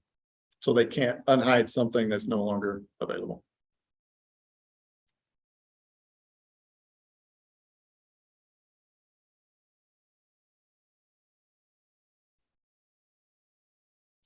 And I'm going to, let's see, any questions online, Jesse? Not yet. Any in the room? Any others in the room? Yes. I see you have the catalog in different languages. We do. Currently, it's up to 10. Is that correct, Kirsten? Okay. So I know for a fact it's 7, but we do, I think it may be up to 10. And, you know, of course, the most popular is going to be English, Spanish. We have some like ones that, what's the one in Florida, Jesse? Creole. We have one in Creole down in, I think it's Boynton Beach, Florida. On the staff side, we have what we call translate mode too, so that maybe something doesn't come over right when it's translated on, you know, to a specific language, and you want to change a specific word somewhere. We have translate mode, and it will change. You can change a specific word somewhere. You can use translate mode to also change specific words or in English too. So if you don't like what one of the facets, how we're naming it, you can change it directly from there. So it kind of serves a dual purpose to be able to help with different languages or how you want to convey something to your particular patrons. Thank you. So it's translating the mark title. If it's in, the mark title is going to stay as how it's been cataloged. So the question was, will it translate the mark catalog? And it's going to, mark catalog is going to stay as it is. It's going to change your guideposts. So your browse categories, the way people read through, if it is in a particular language on the mark record, it will show. That's kind of those guideposts to help you guide. if there's in the 880 fields in your MARC records, that will also show. I believe it's 880s or 830s in the MARC fields if you have the alternate language listed. Thank you, voice from above. So in the room, we just have like this loudspeaker, so it sounded like Oz coming over the loudspeaker there, Jess. Can you change what appears on the website based on what language it is? So instead of having new in the library just translated in Spanish, could we do new Spanish titles and that would just be on the Spanish translated page? So the question in the room was, can you change what appears on the page based on what language they choose? And I believe that answer is yes, but Jesse, you want to correct me on that? Or confirm? Yeah, can you repeat it for me, Bill? So when you change languages, let's say from English to Spanish, can you change language specific to what's on that page too? So rather than Kid Zone, they may have some other zone that they want to have in Spanish. I think we did that with Santa Barbara. I think so too. We can confirm, but I think so.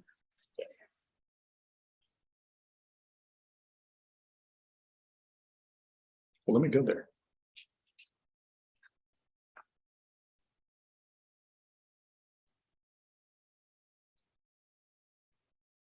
This is dangerous when I type in stuff here.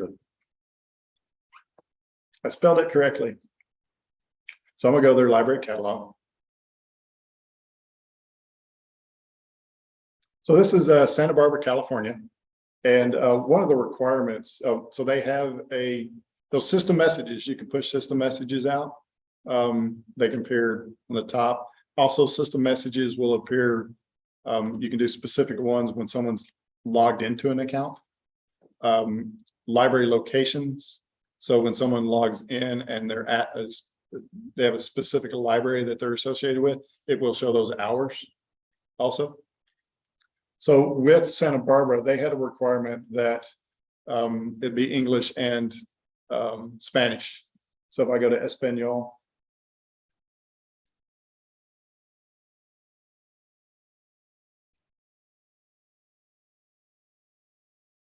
and I'm gonna refresh.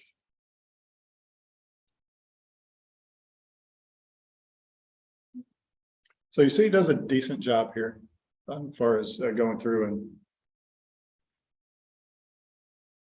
and I couldn't tell you if ones are new or not based off of them.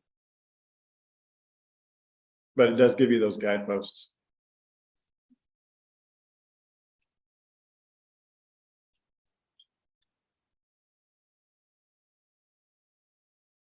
And I'm going to do the same search so you can kind of see how things look on different sites.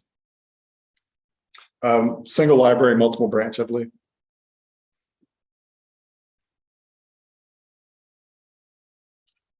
Didn't talk much about the facets, but we have about 30 facets that you can have presentable, and we allow you all to present those as you wish. You can put them in any order. You can also lock them if you want. So if you want them open or closed, a lot of libraries that have multiple branches may have branches at the top with those locked open for folks to be able to go and see the content collection here. And if I wanted to further go in, and if I just want to see Canopy, I could.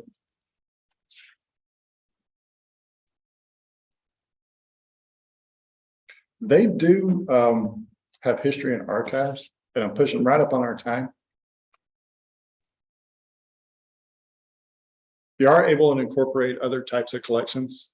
So they are doing from the state of California, there's the Luna digital collection. So you see they are incorporating this in, and these are all ones that we work with you to load in to be able to show. So if I was to search for any of these in a catalog search under Explore More, it would also give me the archive collection. So I am right at 12 noon. Any questions or comments? Any further questions? Yes, one more in the room. I have the same question as earlier. So push notifications and Lita, and it push out like the personal notifications from the Koha queue. or is it like general notification favors? So the question is, push notifications. In Lita, are those the general push notifications or are they personal ones that we put in Koha? Correct. Kirsten, can you help me? Yeah, we don't do anything. Do custom notifications, so like. Oh, they're on separate channels. Kirsten, you may have to come over here to answer. So Kirsten's gonna answer it here. Just turn that one on. They'll both work at the same time. Okay, so we, for ILS, the pages are not on yet, but it is definitely like, we're looking in Koha review. And then you can do custom notifications, so like if the library branch is closing for plumbing issue, those patrons will get that notification. Or there's, if they get sage searches, if they have a new sage search result, we'll get notification for that. A linked account. So when they get a new account links to them, they get notified. Thank you, Kurt. Just hold on to it for a minute. So we also have some other languages here. So we have Chinese. I'm not sure which is it. Korean, sorry.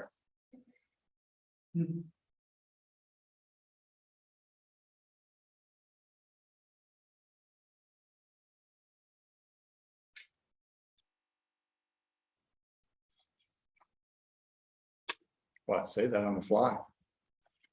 We'll send out example ones. We'll get y'all some more examples. And if y'all have specific ones, let us know and we'll double check. Any other questions online or? We just had a question about showing a library with Chinese and Bill's pulling up the city of Arcadia, so that's perfect. We had a question about showing recommended titles. Does that show books that are in your library? And yes, it does. And those were the two last questions that came in. Excellent. And then I would love to I'd like to thank Amy and Hannah again for y'all's outstanding overview. Thank you so much for being able to participate. And I love what y'all are doing at Salina. So thank you. Any comments before we log off? Or I guess pause. Just thank you for including us. We really appreciate the work that ByWater does, and yeah, go team, go library people. Yes, thank you. Thank you all. So I'm going to meet. So we have an hour lunch break here. So we're going to start back up at 1 o'clock Central Time for our next session. So see y'all in a little bit.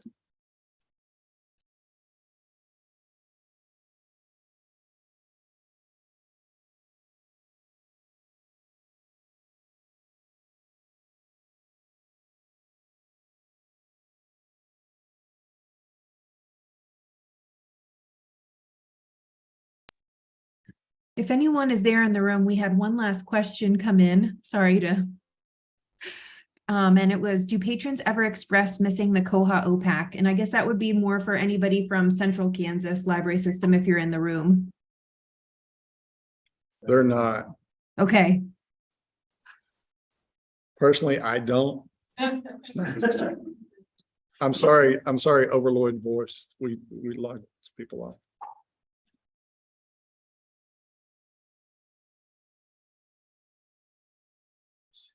All right, so we're going to mute.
Can you all unmute on your end? We can't hear you on the streaming side. I think we got, can you hear us now? Perfect, thank you. Anytime. Voice from above.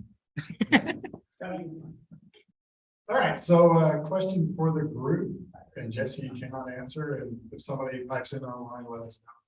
So until last week, ByWater Solutions was in 49 of the US states. So we all know that there's 50, right? So I'm from Alabama, I worked that math. I looked it up before I came over. So what was the 50th and last state which ByWater is now as a partner in? I'm gonna guess Wyoming, because they were almost all, the whole state was on Wildcat. And they were not on Koha. Are they on Koha now as Wildcat? Oh, I have a caveat. That includes Aspen. Includes Aspen. Includes Aspen. So Aspen, Koha, and ByWater. George. So one of the answers in the room was Wyoming, and Wild is on Aspen for the whole state. Someone said Georgia. We've been in Georgia for a little bit. Not sure the name of that library. Anybody online? No one online. Alaska. Maybe Hawaii. Alaska and Hawaii have been. West Virginia. Oh, I should have asked y'all. Giving y'all hands like John did. West Virginia. So West Virginia was the last state that ByWater did not have last week. What's the name of the library? West Liberty University signed up to come on. So, and I think next, let me look at the agenda, make sure I get everything correct. So next up, we have Jason Robb from SEKLS, who's going to talk about why Koha Rocks.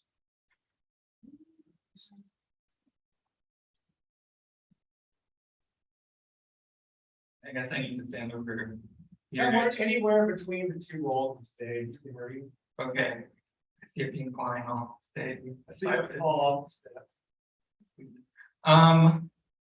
Yeah, so hi everybody, my name is Jason Robb. I am the SEKnFind Coordinator at the Southeast Kansas Library System. And I'm a Koha-holic. Thank you. Thank you. So when Jessie reached out, she said, I want you to talk about the flexibility of Koha. Like, okay, sure. And then I saw the agenda and it said, why Koha Rocks? So I expanded my presentation a little bit beyond just flexibility. I thought I should really share why I think Koha Rocks. Because like we said earlier, we've been using Koha since 2008. I have been in this position since 2013. I'm the first of my kind in this position. It was created while I was in library school. I'm deeply embedded in our Koha journey. So to start off, I wanted to define Koha. So something that people get wrong a lot is they capitalize Koha because they think it's an abbreviation. You'll get chewed out sometimes on the listservs for doing such. I don't think you should. I feel like you're just shouting it. You're saying Koha, I love it. Hey, Rob. So I wanted to define it though. So Koha is a Maori word, meaning, and it's literally gift. But it's gift with the connotation of reciprocity. So by using Koha, you should be giving back to Koha, that sort of thing. And that's sort of the culture that it was built upon, and I think it's the perfect name for the system that libraries use, because that's what libraries are all about. So, like I said, you don't have to capitalize Koha, but you can if you want to shout it. And then I want to talk about the idea of free and open source just a little bit. So a lot of times people get confused that they think, oh, it's a free software, I can go download it, it's free, I don't have to pay for it. That's what it means. Koha is free and open source in the sense of freedom. Freedom to run it how you want, how to see it, study it, share it, and change it and adapt it. And then you should be sharing those things back too. You should be not working in the darkness whenever you're in open source. The analogy or the saying that they say a lot is it's free as in puppies, not free as in beer. So you can't just take Koha and drink it and be done and you're good. You need to nurture it, you need to grow it, you need to contribute back if you want your puppy to grow into a dog that you love. So that's why there's a dog with food. And then just a few of the myths that kind of come across for free and open source software. Your data isn't safe, of course, it's safe. Just because the code base is out there doesn't mean that somebody can see your personal data. Another thing that it's not free. I mean, it can be free, but you're paying your time instead of your money. So like, if you're thinking about, if you're Koha curious, you're thinking about switching, you're probably looking at ByWater, you're probably looking at companies that support it because there are costs. You have to buy the puppy chow and the doggy diapers and things. So you do need to maintain the software. You can't just bring it up and run it. You have to upgrade it every once in a while. And you want to upgrade it every once in a while because that gives you new features and makes it more secure as well. Another myth is that it's lower quality than the proprietary software. That's just all. I mean, it's just as good as anything else out there, I feel. It won't work with your third-party product or service. Also, I think Koha can do anything anybody else can do. You need a SIP connection, you need a LDAP, it does all those things, all those acronyms. It's got, they're continually working on the REST API so that it can talk with other things more easily. One thing that I will say, we've had an interesting journey with Koha, but we've always been on Community. We've never worked off, but we were supported by that citrus flavor company for quite a while. And something that they used to charge for was good connections. Like we would have to pay for that. So that's something that I really enjoy with ByWater. Like that stuff shouldn't cost, and we appreciate that. Another thing that sort of misconception is that people can change whatever they want whenever they want. Like I could go in right now to the repository and change something in the code and it would affect you all. That's there are rigors upon rigors in the software. There are teams out there that are going to stop anything malicious from getting through. And as members of the community, which George and Robb will talk about more, but like we can all play a part in that. We can all look at the things that are getting added to Koha, say yes or no, voice our opinions. If it's going to break our workflow, we can stomp our feet. Sometimes it works, sometimes it doesn't. But when you pick up Koha, you instantly become part of that larger community, which is great. And then the last one is sort of a so this is something that I hear often is that you need a developer on staff. You need a me or a George or yeah, and I will say that no, you don't. If you're paying ByWater, they've got those people. If you want to do some of the stuff that I'm showing you later on, like show and tell portion, then yeah, it wouldn't hurt to have not necessarily an expert or somebody that's a coder, but somebody that's Koha curious, somebody that is willing to put themselves out into the community and say, hey, I like what you did, how can you do that, teach me how, that sort of thing. Which has sort of been my whole journey. Like I started out like fiddling with CSS and OPAC, and then it grew. George taught me how to do jQuery, and he doesn't really like that. Yes, you did. So like the little tweaks and knobs and things that I'm doing were a byproduct of being part of the community and learning what I can do to instantly improve Koha for my situation, which is again the theme of this is flexibility. So no, you don't need a Perl developer on staff, but if you hire one, I'm sure they would be welcome with open arms into the Koha community, because we can always use more people behind the scenes, making the code better, faster, and so on. So another sort of why Koha Rocks is it's just got everything you could possibly need, probably. I don't know your situation. But these are, this is not a comprehensive list of modules now. I know that they added a recall module recently.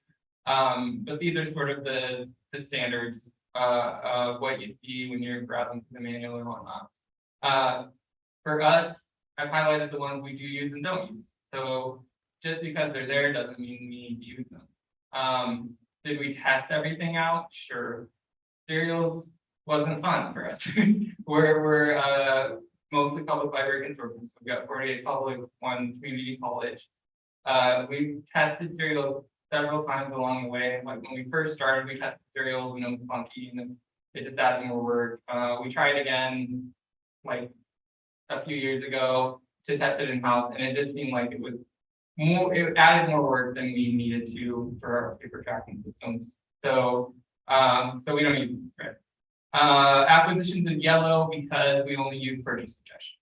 So for the longest time, it just wasn't consortium friendly to use acquisitions, having the budget split and whatnot.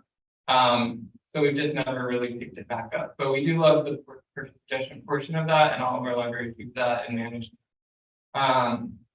Course reserves is yellow because I did a thing, and I'll show you the thing.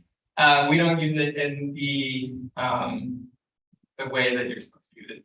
So I've got the one community college that wasn't interested in using course reserves as it is. So I've adapted that for. And then the rest of them are like standard modules that we use. I mean, administration tools, patron, circulation, catalog, everything you could expect in ILS. All right, so Koha Rocks because it's nearly infinitely configurable. There are, I think I checked on master earlier in the week, 795 global system preferences, which is a lot, and it just keeps growing. Over 60 user permissions that you can set for each individual account. There's a lot of flexibility for us consortia. So like a lot of things we can set at the branch level. Eric talked about how they have standardized rules for all of their libraries. We don't. So like one of the things that we've learned over time as a consortium is you should always like keep it close to your chest and then expand out. Don't let everybody do everything willy-nilly and then try and take it away. That's really hard. So most of my libraries have different CERC rules. They vary from like 14 days to 21 days. They have different numbers of renewals that they can make. I just ran the report on fine-free libraries. I've got 24 that are totally fine-free. Another handful that are mostly fine-free. So we're kind of all over the place. But that's flexibility. You can do that. You can tell Koha to do that. And then the categories, again, this is one of the things that we had. I think when we migrated to ByWater, 1,100 shelf locations, because every library has a set of their own shelf locations. We've consolidated that back down to around 100. But since even then, they've added the ability to do like branch level restrictions on that sort of thing. So if I want a special hotspot shelf location just for the 4 or 5 libraries to do hotspots, I can limit that so that they're the only ones. So there's a lot of configurability at that level. Item types, that's what controls the circulation rule. We try to keep those pretty even. And then patron categories, again, we have a fairly small amount because luckily that's one thing we didn't have that time to start with, letting everybody have their own patron category. So, but if they wanted, they could. So I thought I would just give like a little example of how our configuration has changed over time to sort of illustrate that flexibility. So when we first started, there's a big, nasty, gnarly system preference called independent branches, which puts up walls between every branch in your system. We had that on, that's how it was. Somewhere along the way, like we had that on, it worked how we thought we wanted it to work. This is all before me, so it's going to be hazy and I might be telling you the wrong thing. But so our whole deal is sharing, right? Like we want the littlest library to have access to the biggest library stuff. When somebody joins our consortium, their collection is growing to 700,000 items. So that's been the foundation of our consortium from the very beginning. So at the very beginning, that was still sort of the party line. We wanted things to share between the nine or so libraries that had joined at the very start. And that worked for a while, but then there was an upgrade in Koha, as there are, and it stopped working. So we had independent branches on, we had those walls up, everybody had their own patrons, they could see each other's patrons. But since sharing was impeded, we knocked that wall down, which was a big deal. I mean, going to like a one patron, one card, one account policy, that was a hard growing pain to go through, but we're better for it now. So that was the next step, sort of after turning that big system project off. And then after that, we had the ability to turn on local pulse prioritization, which means like if a library buys a book and their patron has a hold, so it's going to prioritize them first. We use the print transport cost matrix so that we can kind of control the big old, again, gnarly. I like using the word gnarly. Koha is not gnarly, guys. Gnarly in a good way. But like that's not a one setting to that because it's like a big grid of how much does it cost theoretically to send items from library A to library B. So we set all that up and we set it up so that we as a system officer always like top priority building the fold. And then we came up with the new item sharing policy. So unlike Eric's story, we do sort of facilitate the reciprocation of new item sharing, which is another flexible thing.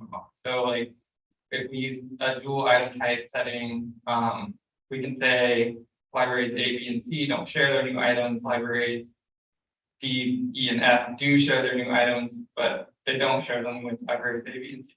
So we set up that sort of ILL reciprocity there. And then club holds was one of our big paid developments. So and I have some quick shots of that, but basically we had this system where a patron could come in, there's like a paper checklist of authors, and they could check off what they want. And then anytime we got a new book from that author, we would go through and put 50 to 100 holds on that new thing size and title by hand one at a time. So something great about Koha is if you have the money to throw at it, you can make it do that sort of stuff for you. So we did that. It was a long process, but it finally did get put in. So now we're able to manage that all within Koha. We can maintain those lists on each individual patron's account. Whenever a new book comes in, we just go to the record, push one button, and all 100 holds get dumped onto that. Which again helps facilitate this whole sharing situation that we're trying to buff up. And then item type cleanup local only role was sort of the more recent changes we made. So again, I expanded on our item type a little bit so that things like hotspots would be enforced in the catalog in a way that libraries, patrons from one library couldn't like bring them in another library because those very expensive items can't travel. So a side note on paid development.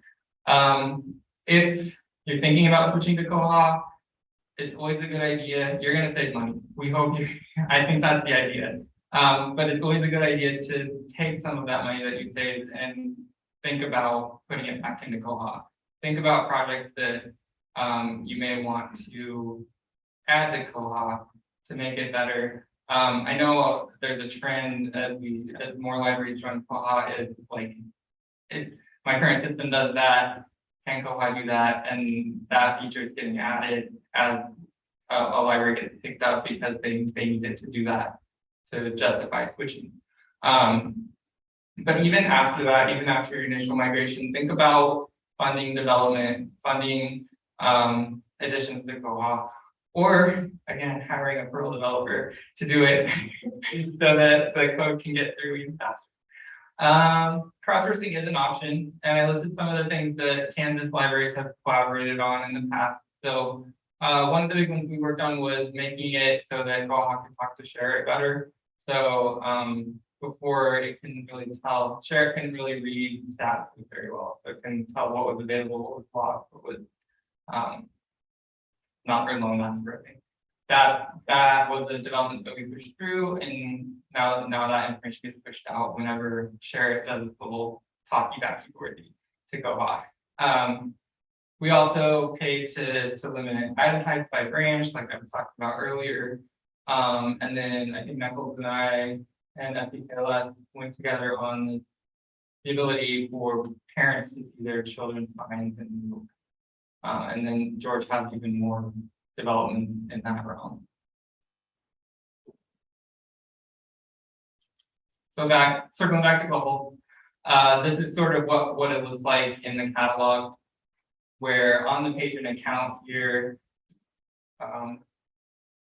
there's a little laser pointer, but basically the upper left picture is what it looks like on the patron's account. They can enroll in the club, and it'll keep track of their enrollments. And then when I go to the record to put the hold on, there's a little club tab, and I just pick whichever club that record matches up with, and it'll put all those hold on at once in a random order, which was one of the that's I think part of what hung up that development so much, because we wanted to make Koha make it fair. We wanted the sharing to be fair, because before, when people were doing it in person, they were just going down the list every time. So the first person who got the vote first every time.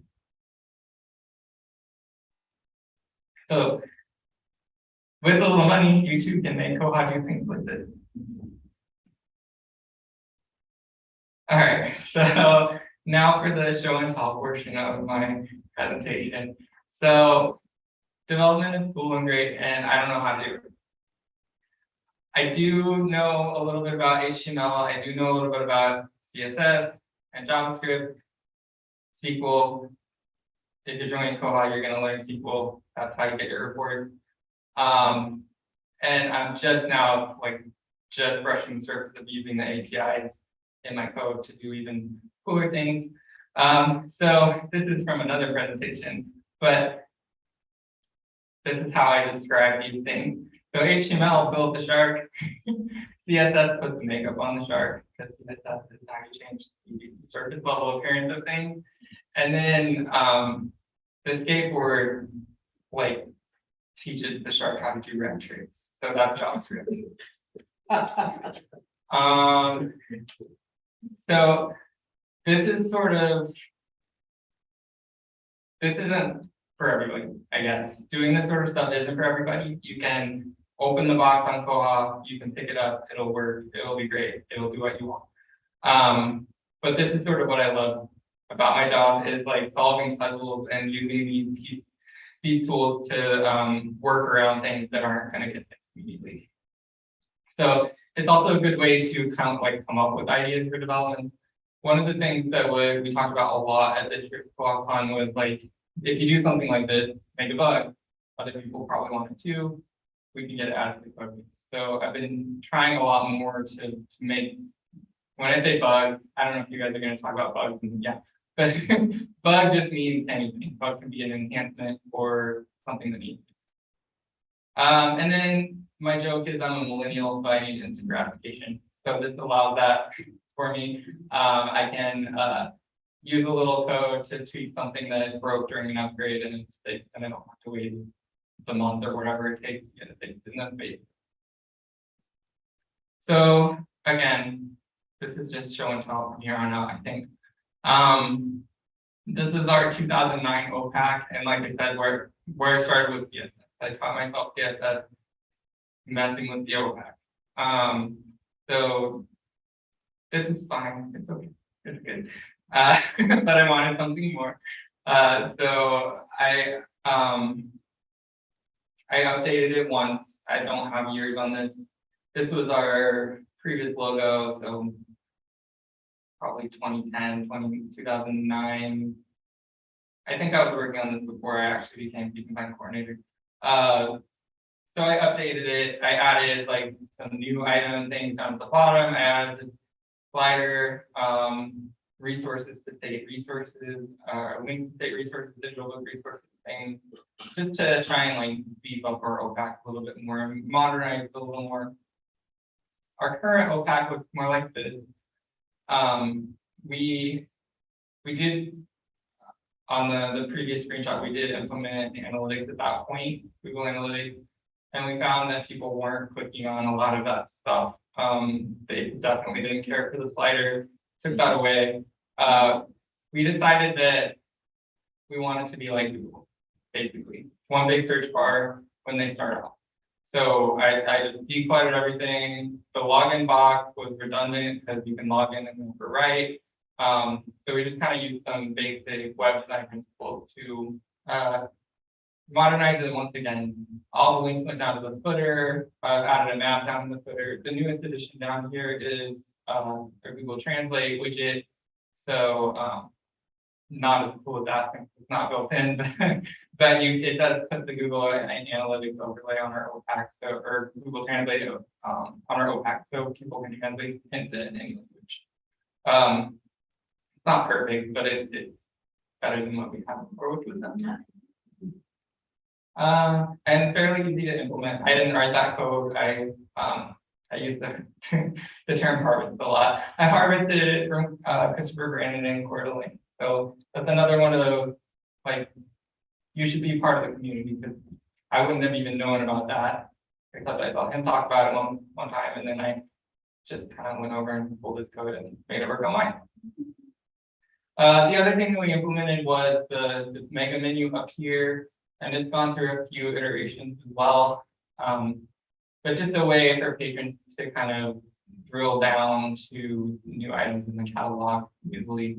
And these are all the links in there are canned searches, so they're always sorted by newest first. So anytime they click those links, they're going to get a new selection. We do subscribe to Library Aware, and that's where I'm pulling the cover images in from at this point on the widget there. Yeah, I think that. Oh, the other sort of recent thing I did with this was like improved accessibility. So before you can tap through the menu items, you can, and I think it puts like a little border around so that it's easier to tell where you're at.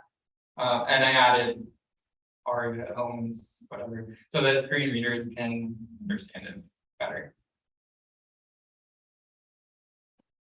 Another OPAC enhancement. So you have lots of options in Koha for icons on things and places, but I wanted something more consistent in our catalog. So I just designed some icons, and then I added a little toggle code so that when you click on them, it highlights them in green. This is like very specific to our collections. This one is fun because it does use the API. So this was a request. A lot of the stuff is requests from my member libraries. There's at one of the users groups, one of my libraries was like, well, my patron keeps getting DVDs and they want Blu-rays, or they keep getting Blu-rays, they want DVDs. And so on the search results, it sort of says it like in the 300 something. It's a tiny text over here. But I wanted to add like more visual indicators there. So I'm using the API to look at the marked data in those control fields to tell you if it's a DVD or a Blu-ray. And then when it confirms one or the other, then it pulls back an image. And all the images, the icons, and these icons are hosted on our server, so it's pretty instantly loaded in.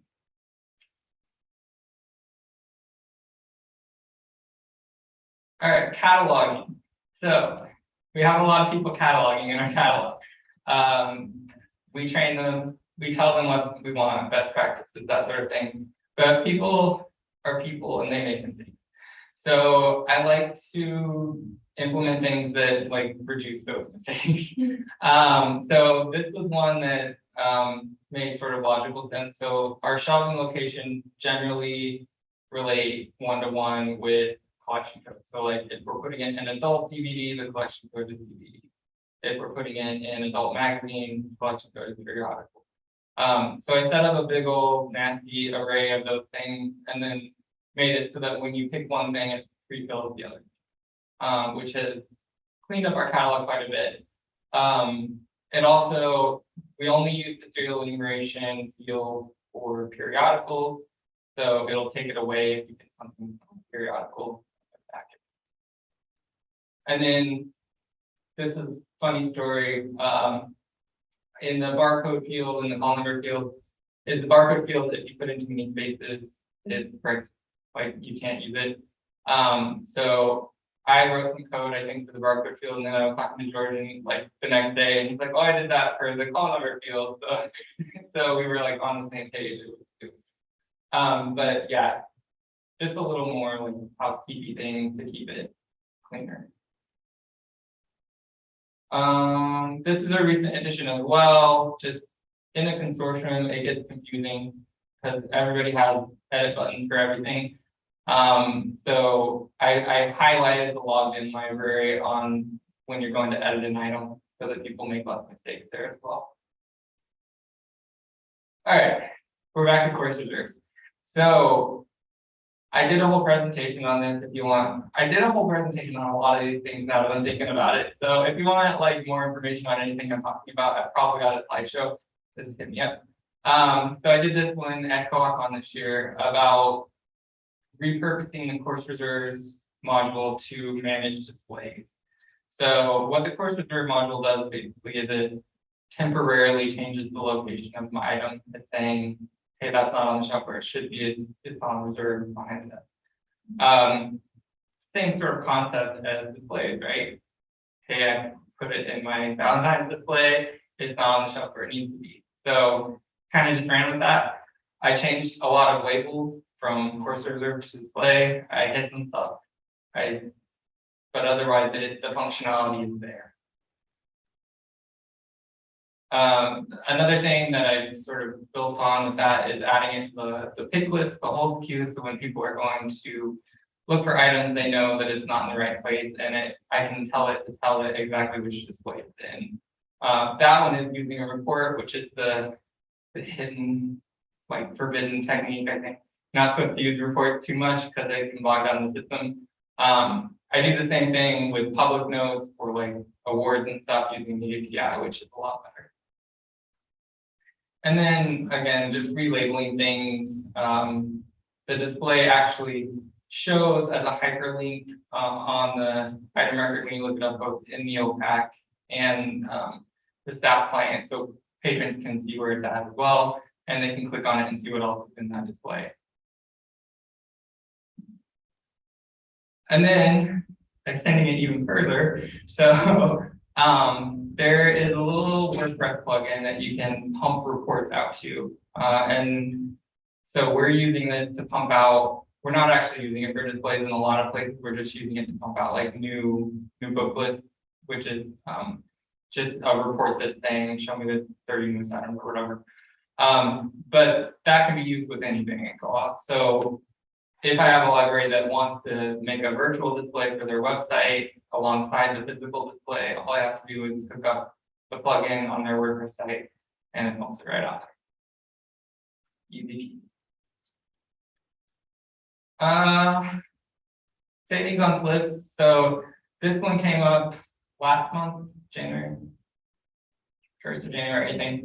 One of my libraries was like, well, I went to the Wichita Public Library and it said, hey, I saved $5 million in the lifetime of my card. And Koha couldn't do that, but my Koha can do that now.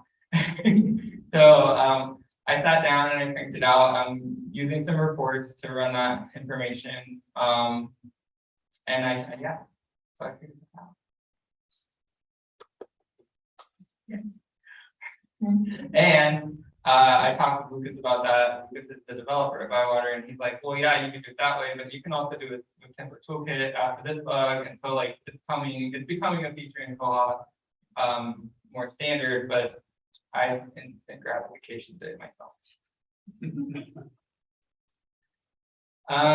This one is one of our older modifications. I think since it works a little better. Before, like when you set circulation rules, it was 1 for 1. So like if they checked out 5 DVDs and the limit was 5, then they could still check out 5 more new DVDs because it was a different item type. So we put together this little notification, just as a visual thing when you're checking out, to say, hey, you hit that limit. But there are enforcements now in law that'll like fully stop and say, hey, you hit that limit. It can be related to item types. Yeah. One. Yeah, there's like parent-child item type relationships now, so you can say both of these are visual media and the overall limit is 5. This one was fun. We did a terrific every other Thursday video about policy modifications. So I can be passive aggressive at times. And some of my libraries weren't keeping up their end of the bargain. They were not pulling their hold queue as often as they needed to. So I got flashy with it.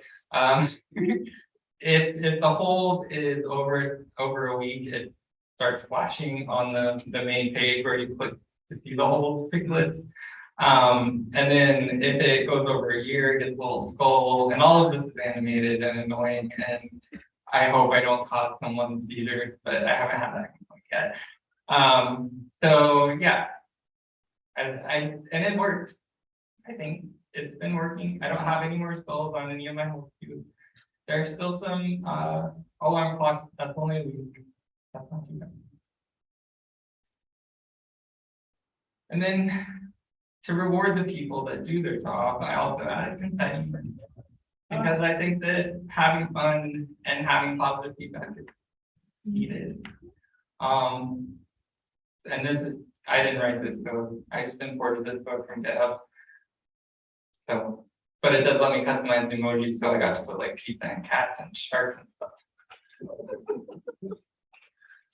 Another one, this dashboard down here is like totally created with HTML and SQL and a little jQuery. So as a consortium, we have a lot of problems.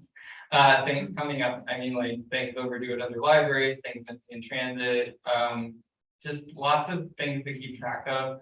So I wrote this code to sort of make that easier on my library, so they don't have to. Confession, I just looked at my reports and I went back up to 835 reports in the little area where you search reports. So being able to pull that out and like not make them dig through all of those reports is a good thing. And it's set up so that like if they click on the number, then it runs the report that gives them a list so they can go from point A to point B pretty easy. And then I just included a few like of my favorite stupid SQL tricks that I learned.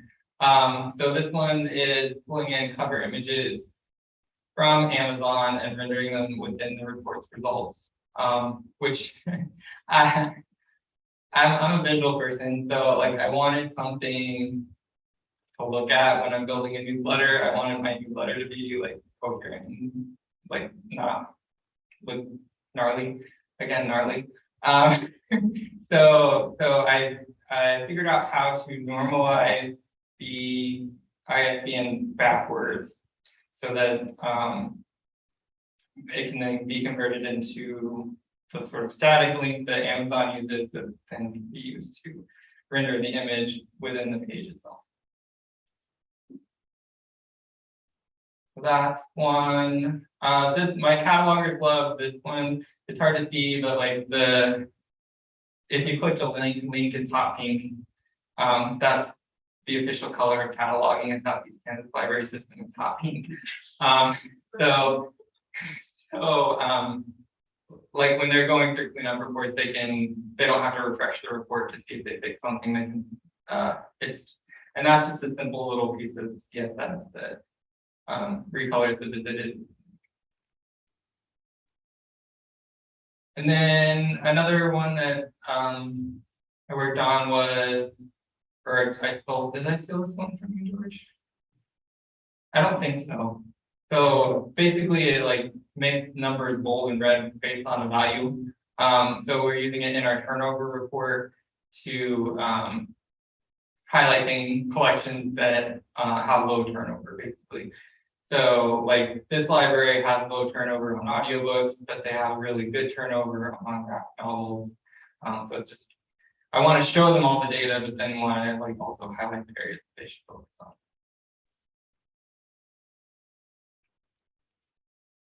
Oh, this one. So we wanted a way to like generate our own notices basically. So notices in Koha are mostly automatic. For us, we have it set up so that if the patron doesn't have an email address, it comes back to the library, and the library then has to go in and copy and paste that into a letter and mail it or call the patron or whatever. So this report was meant to make that a little more painless. They can run the report, there's a button, it pops up the modal, and then they can copy and paste that into a Word or whatever they need to do. And that also helps account for things that may have been missed by that backup email, or things where they just want to generate a notice for a specific patron. And I do have a billing notice on there as well that has slightly different wording, but that's all like hard coded in there. And then pseudo permissions. I think I made up that term, but basically using the jQuery and stuff to make it so that only certain people can do certain things. So like I said earlier, there's over 60 permissions for patrons for a staff account. But there are certain things that I don't want any of my staff account to see, like being able to delete reports, but I want to be able to do that. That's a permission now. That was a bad example. But so like up here, this is the top right when you're logged in at Koha. I set it so super librarians have toggles on those customizations. So like, which is basically just for me. If I want to see what the page would look like if I turned off my custom code, I just click the toggle and it would turn it off. Another one is for 12 holds. So we went so long, we made it so far, like a year into it before somebody accidentally started placing 12 holds like they were for patrons. I had a record that was like, it was some TV series that had 500 holds on it. Holder, yeah. They managed to get like hundreds of holds on it before we caught it. And we're like, wow, Holder's really popular. We need to order more copies. And we realized, no, they were putting some holds on. So I made some big permissions so that only certain people can actually even see that tab and search for the club places. And like added a special link to reports at the top so that they can get to that quickly. Okay, so now you're thinking, I don't know how to do that. I'll never know how to do that. You don't have to know how to do that. That's the exciting part about Koha. So like everything is out there. And if it's not out there, I'm out there, and George is out there, and like you can reach out. There's resources everywhere.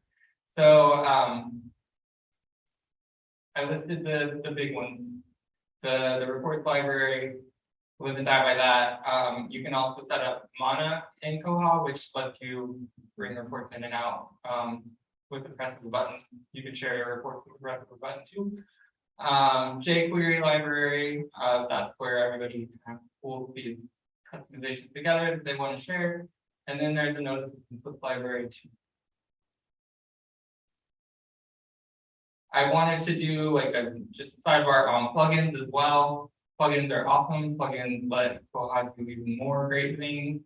So some of the plugins that we use are Biblioteca, which is what it's called in the plugin repository, but it's called library. So we're able to sync state library accounts with our Koha accounts via the state library card number, and then patrons that are synced up correctly can interact with the state library's electronic resources while they're logged into our Koha. Same thing with Hoopla. they're a little different. So Cloud Library will import records. That plugin will import records every morning or every week. I think we have it set up to weekly. So that when people are searching the catalog, they can see those holdings within our catalog and also interact with those holdings. Google is a little different. It's sort of a simultaneous search, so just put the bar at the top of any search result. You can click it and see what Google has related to that search. But both of them do have account tie-in integrations where the patron can, if it's set up correctly, see their Google and cloud stuff while they're logged into their Koha OPAC account. We use the barcode prefixer. So this has historically been our way around. There are 6-digit barcode problems. So we do still have libraries that are have those short barcodes, but each one has a different prefix, and plugin lets it work so that whenever they scan the short barcode of their library, the prefix is correctly. If anything goes out of the library, they stop to re-barcode it. And then the label maker I just put out there because it's one that we love and use, and it's great. And so Koha has a label maker, but it's like label maker plus. So, awesome. And there's a kids OPAC plugin. I wanted to show off sort of what I've been playing with lately. It doesn't look like that. So, but it can look like that. And I've been, so another, I'm stealing your thunder. So we have these like koha-US special interest groups every month, and one of them is web development. So I've been showing this off to Lucas, who is also there, and he's the one that wrote the plugin. He's like, yeah, I want something when I get time. So that's one of those cool like community interactions where like I can come up with something I think is good, if other people think it's good, and they can push it out to the base. So it's still very much a work in progress, but I'm happy with how it's going so far. And then this is what George and Robin are going to talk about next, but I feel like it is included in the list of reasons why Koha rocks. It is the community. Everything goes back to the community. We have local users groups, which brings up these sorts of ideas that I've been working on. The statewide organization, we call it the Kansas Koha Explorers Group, or more colloquially, all the Keggers. We meet usually twice a year, once at KLA. And then there's a national group called US, which I definitely would encourage you to be a part of. And then the global community. I took this map off of Marshall Brady's website. I know for a fact it's not accurate. I think there are more Koha libraries out there than that, but I just think it's cool. I think that Koha is cool because like anything we do is affecting all of these libraries across the world. Like we're impacting library services at a global level by sharing and collaborating and being part of this global community. And that's my spiel. So, any questions? None online yet? We just had a question about how many academic libraries are now using Koha. I can say here at ByWater, we probably support about 1,000 different academic libraries, and that is both US and worldwide. And that includes like campus branches, not just individual libraries. And then there are academic libraries worldwide that are using Koha, and I'll share a link to the Koha Community page that kind of shows a larger map of where everyone all over the world is using Koha.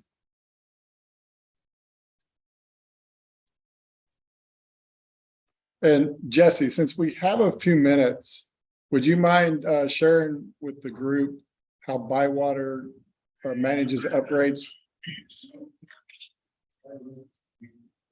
Yeah, absolutely. So one of the big things we focus on for the Koha upgrades is really the education perspective.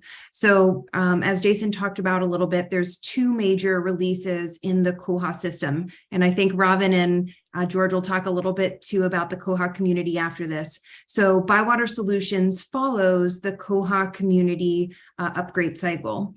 Once the upgrade comes out, what we do at ByWater Solutions is each one of our teams, our systems team, our development team, our data team, our education team, we all take a look at that release. Everything from the documentation to what's changing in the architecture to everything that's going to affect our libraries within that release. At that point, we install the release on our test systems and we start digging into everything. What we'll start doing is then start documenting things. We have a group of libraries, which we refer to as our early adopters, who will then roll out the release to their systems. And with the Koha community, there's point releases every month. So for example, we're currently on 22.11. That's the most recent release. That came out in November of 2022. Just this morning, we got an email that the 22.11.03 release came out. So what that means is it's the third point release that was sent out to the community since 22.11 came out. We roll that out to our early adopters, and then they work with the staff at ByWater to give us feedback about things that may look a little bit different or things that have changed. That helps our education team prepare for what we refer to as our upgrade webinars. Our upgrade webinars are generally about a month prior to when your system will have a rollout to the upgrade. During those upgrade webinars, we'll cover everything from new features, any type of changes that you'll see in the system, any type of new enhancements that were rolled out in that release. We also provide on-demand training, so we'll have blog post videos that talk about all the different aspects that you'll see. And then for any of you that watch Monday Minutes, that comes out every Monday morning. Generally, Kelly and I will start usually after the 0.03 release, focusing on showing all of the different things that you're going to see in that next release. So we're really active to make sure that you understand what's going to happen within those upgrades. Now, as far as your system getting upgrade, when we get to that point, what we will do is we will send a message out, and that will go on your Koha staff interface, and it will have a little red box around it, and we'll tell you exactly when your system is getting updated within the system. Generally, it's about 2:30 a.m. Your local time. And if that time doesn't work, our systems team will work with you to reschedule that for a better time within your system. After your library is upgraded, our education team generally has another Q&A session where your staff can come in and ask questions and talk about the process of that new upgrade in your system. Thanks. Any questions in the room? Any online? I'm trying to think of a question that put Jason on the spot. But I can't. Thank you, Jason. So we're going to take a few minute break. We'll start back up at the top of the hour, so 2 Central. We'll start back. Slice it.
All right, are we ready to get started?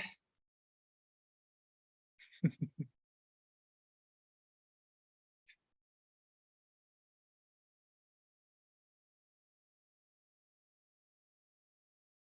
you click on slideshow.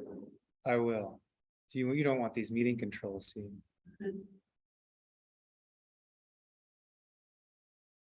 you? Hopefully the clicker works for you. Oh, look at that. Don't tell anyone. So, Is that on? is this on? You have to turn it on. Just click it over. Sorry. That's okay. No, all right, now. Hear myself real clearly now. Welcome to community involvement for Koha. Who here is already in Koha US? I know we've got a couple of folks. We have some folks in Koha US. Okay, so by the time you finish this presentation, you're going to be raring to go to become a member of Koha US. I'm hoping. So I did. I skipped right over me. I'm Robin Hastings. I'm a library services consultant for the Northeast Kansas Library System in, believe it or not, the northeast corner of Kansas. We're based in Lawrence officially. I have been using Koha since 2012, which is when I started at NEKLS. I was a public library IT manager prior to that. So that's when I came on board. And then a few years later. Well, a few years later, I came to Kansas, but I started working with Koha in 2012 in Idaho. I was going to make my name is George, and I'm a Koha user joke, but Jason already stole that. What Jason doesn't have with him is I have actually a 5-year pin. So even though I've been using Koha for 10 years, my pin is only for 5 years. But I came to Kansas in 2016 and took over the operation of what used to be the NEKLS catalog, and we changed the name to NEKLS Search Catalog. And we're going to be talking about community involvement in Koha for people that are new to the community. And so we'll start off with, what is the Koha community? There's, like Jason said in his presentation, there's a worldwide community. The Koha is used on all 7 continents. There is a research station in Antarctica that has a facility that they use Koha to manage their library. So Koha is, with a proprietary ILS, they know exactly how many people are using their software because they build them. With Koha, anybody can download Koha and install it. There's no record, but it's believed that Koha is the most used integrated library system in the world. And in addition to around the world, there is Koha US, which Robb and I are members. Robin and Jason and I were all at the very first Koha US meeting in Wenatchee, Washington, when it wasn't even called Koha US, it was Koha NA, until somebody from Canada said, well, how can you call it North America if you don't have Canadians? And so we changed it to Koha US, but we have Canadians that come to meetings. So I don't know why we even bothered. So there's, a worldwide community, there's a national community, there is a Kansas community. Southeast Kansas Library System and NEKLS and Central Kansas Library System have been meeting regularly for I don't know how long. Usually, like Jason said, we meet twice a year, once usually at one of the headquarters of NEKLS Southeast or SEKLS, and then once at KLA in the fall. Kind of fun putting I'm going to a Kegger meeting on your board reports. We did that. Yeah, Sharon says that they gave it that name on purpose, so. Oh, yeah, I remember discussing, I have to have an acronym.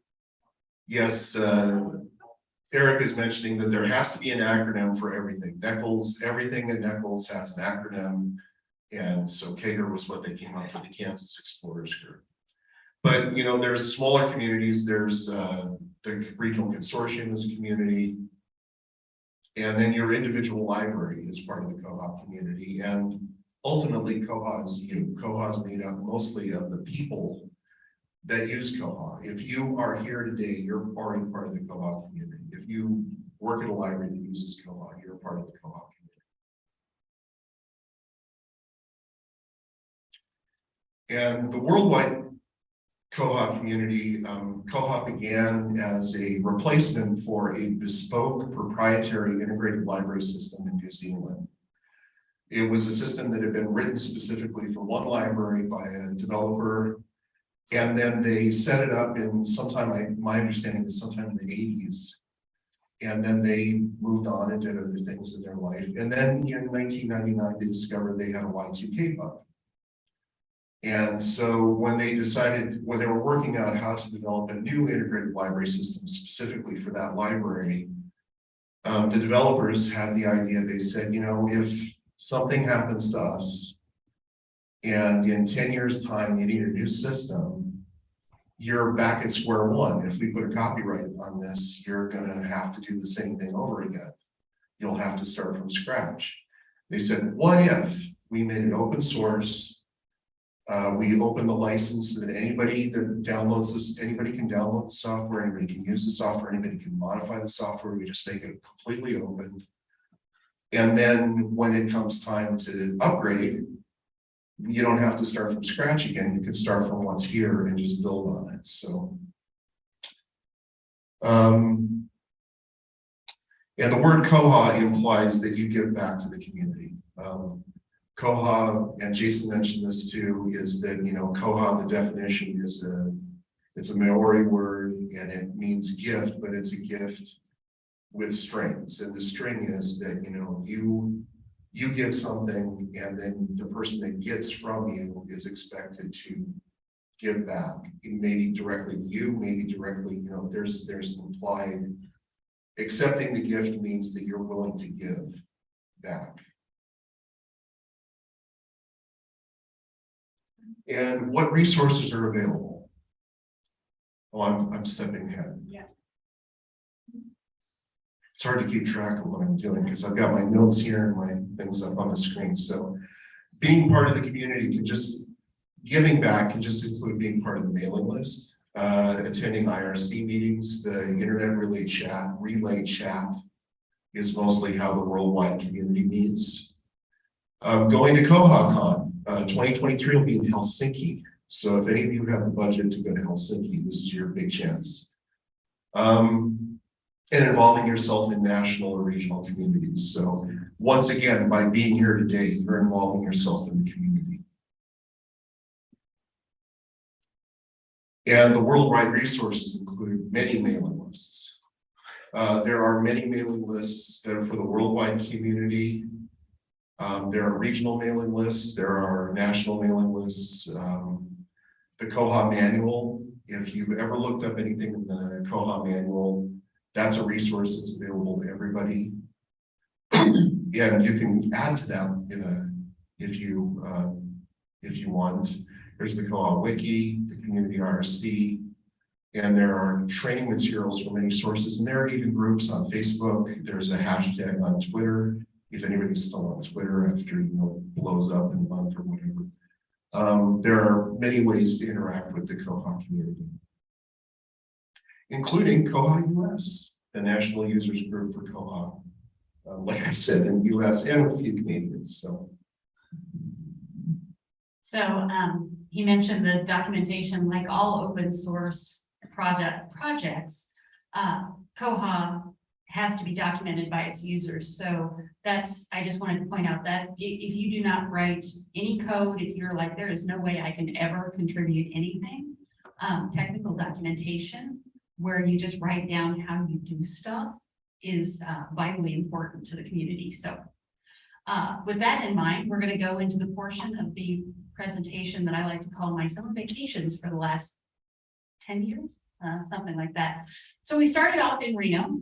That was in 2013. I started NEKLS 2012. So Reno was 2013. It was KohaCon. This was the international group that met in Reno. And that's all of us there outside of whatever casino we stayed at. And we started talking as a group about maybe doing this more locally because I don't know about you guys. George mentioned Helsinki is this year's place. A few years before I started, KohaCon was in New Zealand, and NEKLS sent an employee to New Zealand to the conference, and that employee stayed there. They lost the employee. She went to New Zealand, loved it, and moved there. And they won't send us anymore. What did she do when she moved to New Zealand? I believe she started working for ByWater, didn't she? Or was it? I think it wasn't even Conoco. Catalyst. Okay, So she became a Koha developer. essentially. So we were talking, we ought to get together as a group in the US because not everybody can go internationally. And so we ended up in Wenatchee, Washington. And this was our very first koha-US meeting at a library in Wenatchee during fire season. That was a fun drive going from, I think Seattle, maybe? There's Robb. Yeah, there I am. We had actually never met. I don't remember running into him at all in Washington. This is before he started working at NEKLS. I'm in there somewhere. I'm over there. Jason's over here. So koha-US kind of got started here. I'm not sure exactly how I got talked into this, but I was the first president of the association. And so I helped to manage the next conference, which we had in Erie, Pennsylvania, which was lovely. But because we were still creating bylaws and doing things like that, I ended up being president for 18 months instead of 12 because I had started kind of somewhere in between Wenatchee and Erie. But once again, we have, George was not at this one. I'm there. Yeah. I always love these because I actually still own that shirt and a couple of others. And Jason's over here. And there's Heather Braun was the other NEKLS person prior to George. So she's in a lot of these as well. So then we went to Monterey. Jason's front and center here, isn't he? I'm not in this picture because I think I'm taking the picture, so I'm behind the camera. But this is in Monterey where I passed the presidential baton to the gentleman whose eyes you can see here. I really did look for an actual baton to pass to him. I couldn't find one, but that was Monterey. That was George's first koha-US meeting from NEKLS. Right. So, and then the year after that, we went to Coeur d'Alene, Idaho, where I think I'm actually behind the other picture there, but we're all there as well somewhere. And George is way up top. Wearing the same shirt, pretty close. And then we went to Portland. This was another Koha Con. So it was an international gathering. So as you can see, it's maybe a little bigger. And I'm over here on the corner with my hands up with a blue dress on, and it's quite a bit farther away. I'm not sure where everybody is in this one. So after Portland, we went to Pueblo, Colorado. Guess where I am there. Again, I'm taking the picture, but there's, I got a picture of the room. Pueblo was, I believe, the last one. It was 2019. So after that, we had a couple of online only Koha cons, which are very difficult to take pictures of. So I don't have any there. And then McKinney was 2021, 22. It was 2021. And I didn't go to that one. It's the only one I haven't been to so far. So I don't have any good vacation pictures of that one either. And then last year we were in Lawrence, Kansas. I've got lots of pictures of this one. This was the room. You could see the ByWater folks were there and lots of folks from all over the world. This one was again a national Koha Con, an international, sorry, Koha Con, and it was hybrid. So we had 600 or so people sign in from all over the world, less 100 or so in person, but that is where we were last year. And then after All the conferences up so now. yeah, this is the map of everywhere I just showed you. Yeah, that's that's one of the things that, you know, we do this as a collective, so the members get to vote on where the conference is.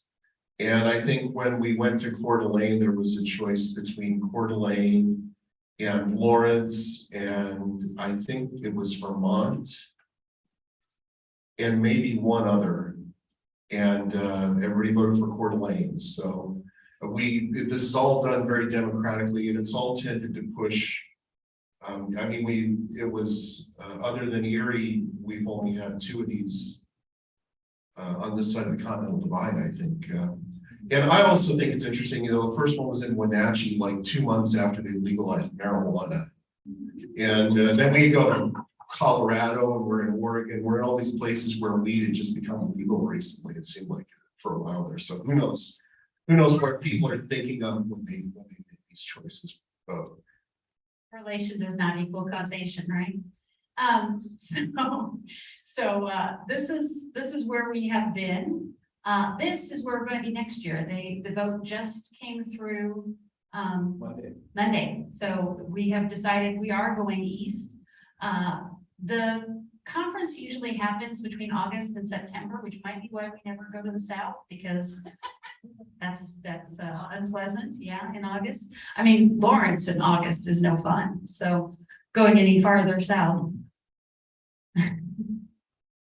So, and I said next year, it's actually this calendar year. Mark your calendars for September, the 20.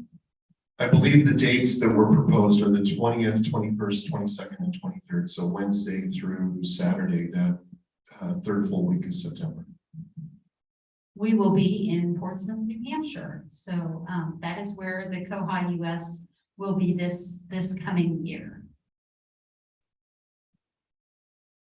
So the next thing we'd like to talk about is the Koha Explorers Group here in Kansas. And like Sharon said, you know, there had to be an acronym, so the acronym became KAGR.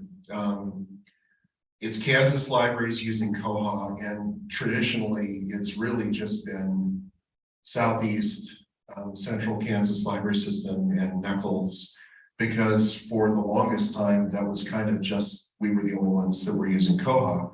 Eric came to, you've been to a couple of our meetings, I think, and he's been at the sessions at KLA, but we'd love to see more of you come to those. I'm not sure, we usually have one in the spring, and I'm not sure whose turn it is to host that. We usually, Jason says it's not his. So I don't know, we'll probably, Michael and Jason and I should figure that out, where we're going to do that, because I don't remember whose turn it is. Maybe Eric can be involved in that too. Maybe we'll just come back here. You can come here whenever you want. But we also have a mailing list, and the mailing list is KAGR at lists.nekls.org.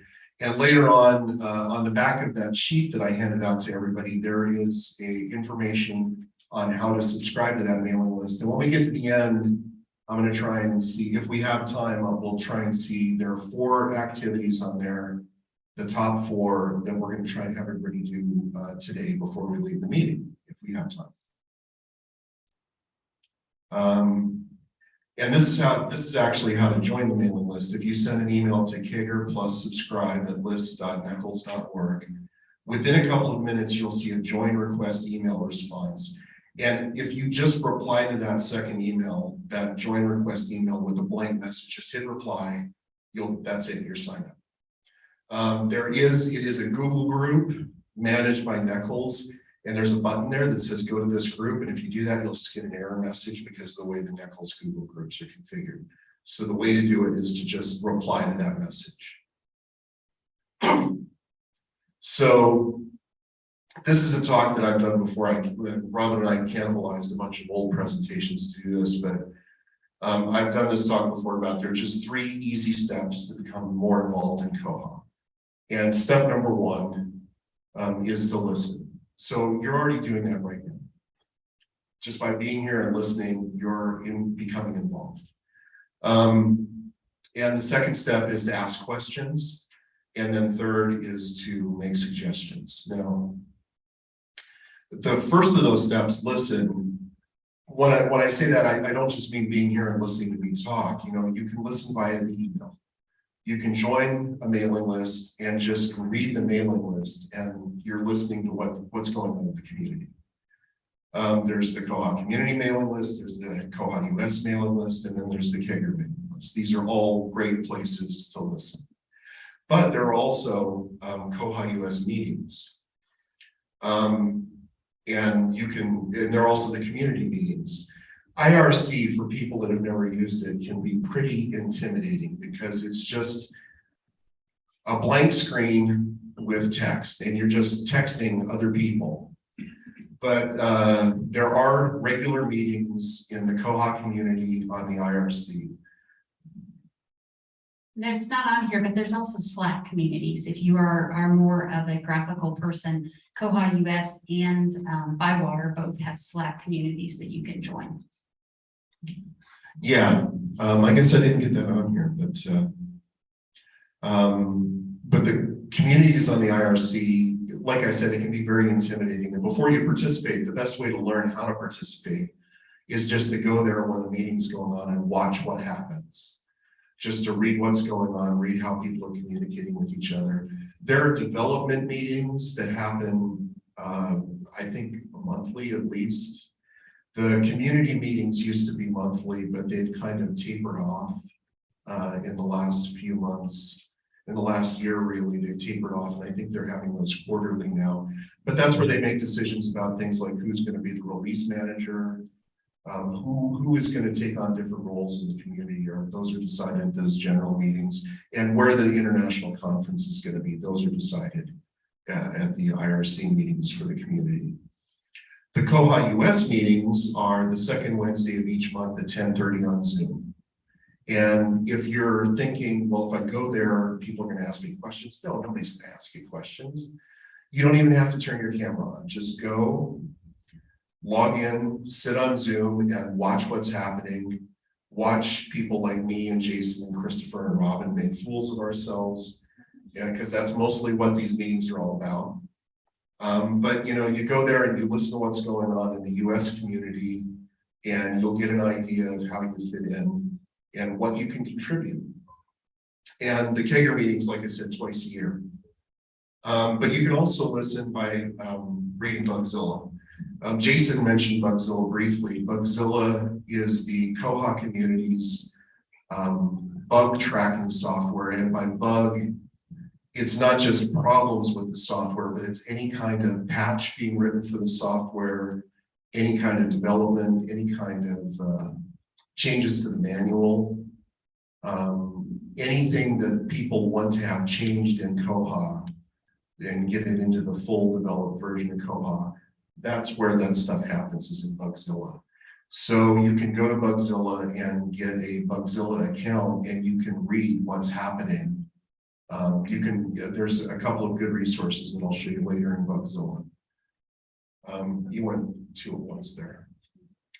Well, then the third step is to ask questions. So after you've spent some time, you know, listening, did you skip more than one? No, I didn't. I must have put these out of order. This,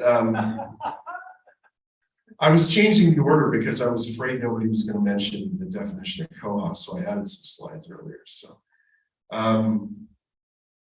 yeah, listen and ask questions. So this is step number 2, is ask questions. So after you've listened for a while, somebody's going to say something and you're going to go, that doesn't make any sense. And I've been coming to these meetings. I know what's going on in Koha enough. I've been listening enough that now I feel comfortable saying, well, wait a minute, what does that mean? So, I mean, this is a good way to just ease into things, you know, listen, ask questions. And here's a couple of examples, you know, like this is a question I had for a long time. Is why doesn't Koha display a message when a damaged item is checked in? And why isn't there an editable template when you click on that button to print a summary and it comes out as a full page and you want it on a receipt printer? There's no way to edit that template. So why not? Why isn't it there? And my other piece of advice is no one in the Koha community is going to think less of you for asking a stupid question. You are not going to get fulfilled for asking a student question. Although 38 cents, that's pretty reasonable. I can charge more. Robin says she's been charged more. But after you're comfortable listening and asking questions, then you turn those questions into suggestions. Instead of saying, why doesn't Koha prints, give you a message when something that's damaged is checked in? Write a bug ticket on Bugzilla that says somebody should change Koha so that it actually pops up a message when you check in a damaged item, an item with a damage status. Somebody should change the system so that there is an editable template for the full page summary. We have problems with the full page summary where if there's something big in that table, it's longer, it's wider than a regular piece of paper. But those are the 3 easy steps to become involved: is listen, ask questions, and make suggestions. And this is an example. So one day I was reading the new bugs in Bugzilla. So when you go to Bugzilla, on the front page, you log in, and there are 2 links. One of them says new bugs within the last 24 hours. And one of them is new bugs within the last 7 days. And then underneath that, there's bugs that have changed in the last 24 hours and bugs that have changed in the last 7 days. So one of my listening activities is about once a week, I go to Bugzilla and I click on new bugs in the last 7 days and bugs that have changed in the last 7 days. And one day I was reading it, and Nick from ByWater had written this patch suggesting that, when you run a report and there's that, you build in something like branches, that you get a drop-down list of all the branches. Nick said one of the top thing in that list should be all. Show me all the branches. So you can choose all branches or you can specify one. And so I read that, and I asked a question and I made a comment. My comment was, if I were to go in and run some of my reports and one of the options was all, and I chose that, the report would overwhelm the system. It would be a report, getting all the data out at once is going to either cause the report to time out and fail, or a badly written report can actually crash the system. I know because there was a change in MariaDB this week on Sunday that changed the way one of my reports ran, and it actually crashed the system every day this week since Sunday. So that was my comment to Nick, was, instead of having all be there all the time when you create these report drop downs, could we do something so that a report so that all is an option instead of a mandatory? And so Nick listened to the comment, he answered my question, and he completely rewrote the patch. And he wrote it in such a way that there's a way to make all optional. And it's there now in every one of those drop downs that you can create a report. You have the option to say all, or you have the option to choose just the ones that are available. So we can skip these 2 because I already covered those. Yeah, but this is Robin's part of the presentation. All right, so once you're comfortable, you spend a little time on the mailing lists and maybe lurking in Zoom, listening to us babble. Then maybe it's time to join one of our roundtables. Koha-US has several roundtables. Jason mentioned one, the web development group. There are others, some more technical than others, but there's cataloging and report writing and all kinds of fun groups within Koha-US where people actually talk about issues that are of use to them. So that's the easy way to join, or you can run for office. Officers have 2-year terms, except for the financial manager, which is kind of a special case so that we can have stability in our finances without the treasurer changing every couple of years. So vice president is it's technically, I guess, a 4-year commitment. Your vice president, it is, okay, so your vice president, president, and then past president. The reason we wrote it that way is because vice president has things to do, the president has things to do, And the past president, you can't be the vice president or any other office if you're the past president and you have no responsibilities. So it's an enforced year off after you've been the president, which is awesome.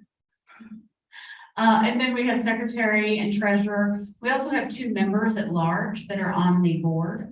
One is from a supported organization, a ByWater customer essentially, or some other support group. And then one is somebody who is unsupported, who is running Koha on their own without any kind of support company behind them.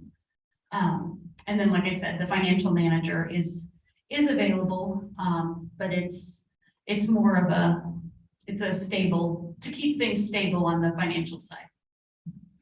The treasurer we had for a few years, John Sturmans, was so good at it. We wanted to find a way to make it so that he would never be able to leave that position. So he's now the financial. And he was okay with that.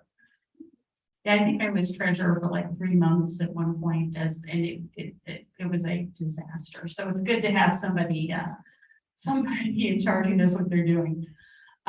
So koha-US is not a formal organization. Robert's Rules of Order, it's more like, Bob's Rules of Order. We're kind of a little bit more casual than your traditional parliamentary kind of thing. And officers do have duties. There are things that officers do. I believe, is it president or vice president who's automatically on the committee for the conference? President is automatically on the conference committee that helps to plan the conference for their year. But they also have a lot of help. They're not the only person doing these things. So there is that. Lots of helpful things and helpful tips. And again, that's another reason why the past president, despite having no official duties, is there to provide support to the current president and to be kind of a sounding board and somebody who's been through, hopefully, what the president is going through. Somebody who's been in that accident and they could laugh at everybody else when they go. George said someone who's been in that accident can laugh when they drive by at everyone else. The other thing, just going to the meetings and being a participant. This is one of my favorite books about going to meetings. If you have to go, this is one way to make them more useful. So I just kind of threw this in because to remind me to talk about the fact that we do try to have useful meetings in koha-US. There are very few meetings that are just because we have to get together, and there's always something that we talk about, things that are discussed. And so those are useful tips. That's like I said, one of my favorite books for how to both attend good meetings and run them. So, and I was the first president. I believe we've had another couple with female presidents, but we're always looking for more girls to step up and be part of the koha-US group. At least I am. I'm not sure, but it's always nice to look at the board and not see just, a whole bunch of guys. It's nice to see ladies' faces up there. So that's my request to everyone listening and those of you in the room. Step up and be part of it's easy. If I can do it, anybody can do it. Yeah, and I would say too, that in addition to having diversity, male-female diversity, it's also good to have diversity of people from different parts of the country. Most of the, me and Robin have both been the president of koha-US. We're both from Kansas. Jason has been on the board of koha-US. There's been a lot of Kansas involvement. Robin, as the treasurer, that year that she said she didn't do the treasurer very well, she actually got us set up as a 501c3 or 501(c), whatever. I forget how the order of those digits goes. But Robin is the one that got us set up as a nonprofit corporation, and the headquarters is technically in Kansas, and our bank account for a long time was in Kansas.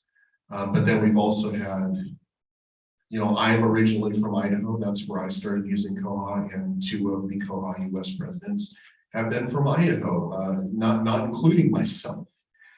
So it's always nice to have people from other parts, to try and branch out. We've had California, Kansas, Texas, Idaho, those are the ones represented as the president, but 2 people from Kansas, 2 people from Idaho, we've all been in our organization for 6 years. So, and 3 people from Idaho, if you count me as being half Idaho, half Kansas. So it's nice to have that kind of representation. And it would be wonderful if everybody here could, be more involved. Now we've got the part of the session that we said would be for questions. So if anybody has any questions here. We also have that activity. So yeah, we'll start with the questions, but anybody here or online? Nothing online. Okay. All right. This is one of those times when I want that the soundtrack of crickets to play. I keep telling people I'm going to load that in Zoom so that whenever I ask a question, there's silence in Zoom. I can turn on the crickets soundtrack. Okay, well then I think we can we have time to do the activity. So everybody in the room got a sheet, and on one side of the sheet is a list of community resources, and I wrote bit.ly links for all of those websites that those link to, because some of those URLs are really long, but I tried to make them really easy to do. And for the people online, I sent a copy of this document as a PDF to Jessie, so she would be able to share it with anybody that's watching online.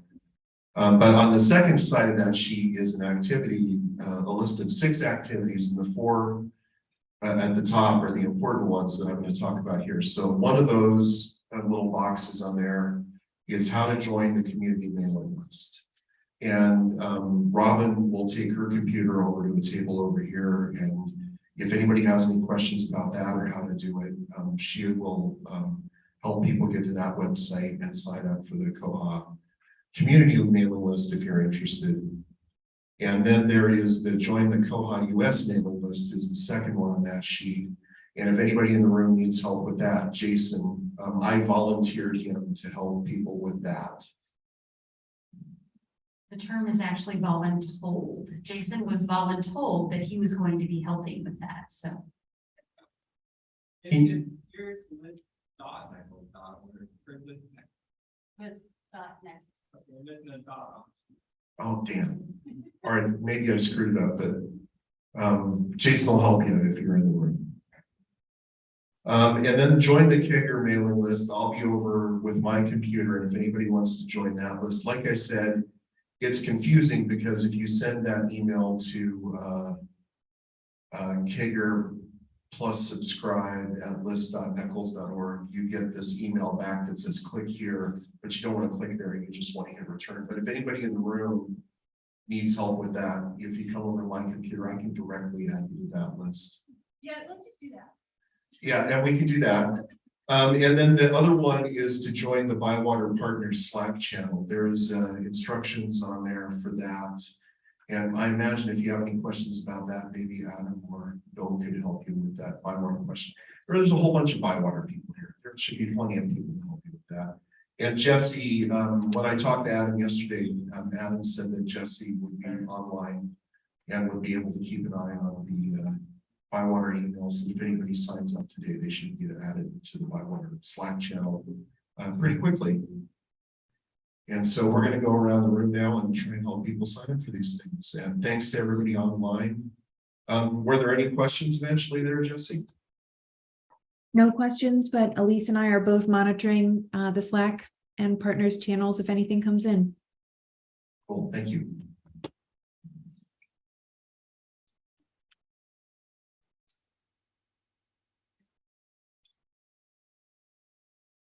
This is the workshop time, and then we're just going to lead right into a break and things.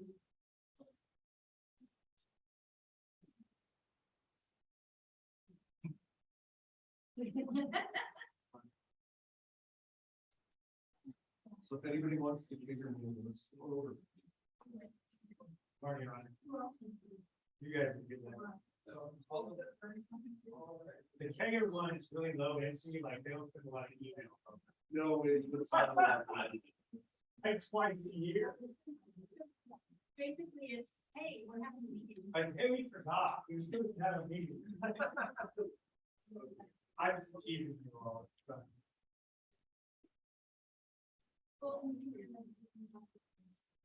Okay, so folks in the room. Take maybe about 5 minutes on this, and we'll have about 15 minutes before the next break. And if y'all are okay, Jesse is open to give a sneak peek of the Koha update that they're doing on the staff side and the circulation side. And we thought we'd do that, so we'll take about 5 minutes with the signups. And so Jesse, about 3:45 your time Eastern, we're on Central here, so 2:45. So here in a little bit, we'll share your screen and show that user interface.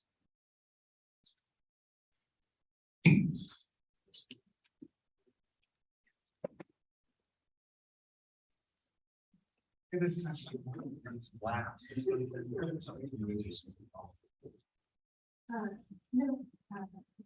Did you stop the screen share? Right. Sometimes. I hid the floating meeting control. It's a real handy thing to know how to do. But if you don't know how to unmic.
Okay, so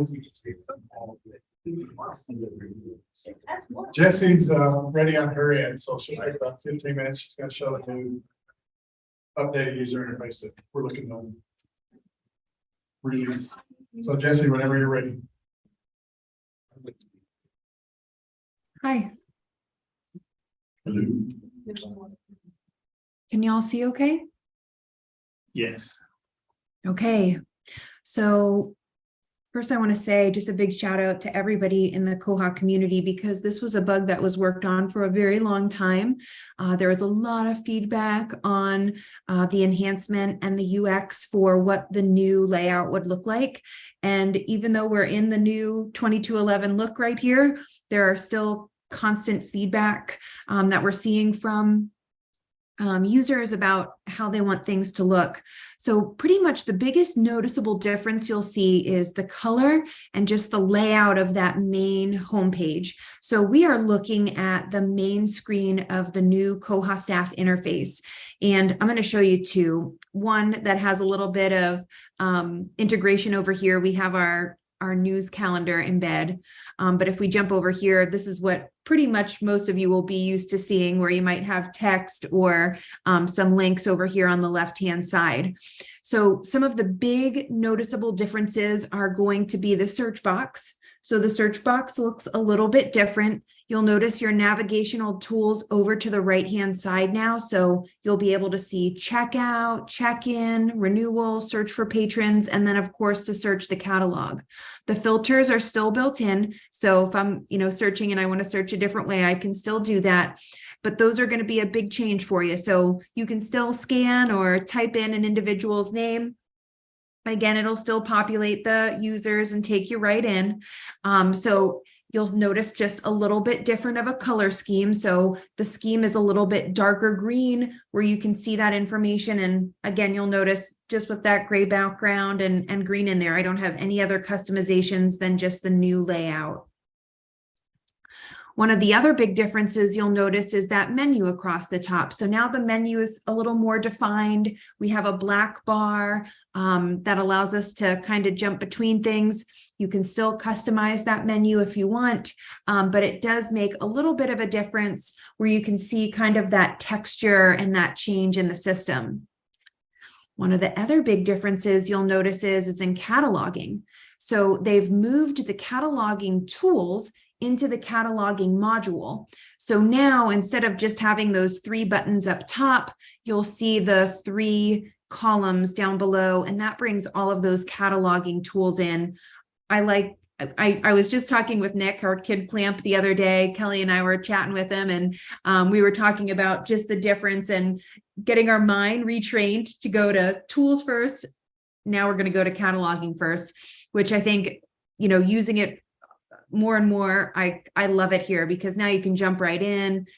You can print labels or just come to stage mark records for import. So that's making it a little bit easier. You'll also see an introduction of an e-resource management module or an ERM. So now you'll be able to keep track of agreements within the system. You can upload licenses. If any of the libraries that are watching or are in the room have access to EBSCO's holding HQ, you can actually hook that right up and you can come in here and search for titles and or packages and bring those directly into your Koha system. And then you also have the ability to create local packages or local titles within the system. So that's a huge resource now that we have access to within the system. The first iteration of 2211 introduces the ERM module. In our next few releases, what you'll start to see is a more robust vendors form that you'll see in acquisitions. So you can keep track of a lot more information pertaining to the vendor for electronic resources. We'll also see the integration for tracking usage statistics for ERM, and that'll be both at the sushi level. That means connecting directly to an outside database to bring relevant statistics in, or the ability to upload counter 4 or counter 5 reports. And if that language sounds unfamiliar to you, that is a term that you use to pull in like usage statistics from a vendor that shows things like titles that were retrieved, or journals or databases that were viewed within the system. So it's pretty darn exciting. If you follow us on Monday Minutes, Kelly and I have started already using the new 2211. So you'll see the interface, and we'll start showing a lot more of the information that's coming in 2211 over the next couple weeks. Excellent. Any questions from folks in the room? Yes, we have a question. I just noticed that it's red green. Has it been tested for color blindness? She just noticed that it's red green. Has it been tested for color blindness? Bill, can you repeat that for me? To notice that it's red, green, has been tested for color blindness. Yeah, there's been accessibility testing, and we could share the link to the original bug that goes through all the accessibility.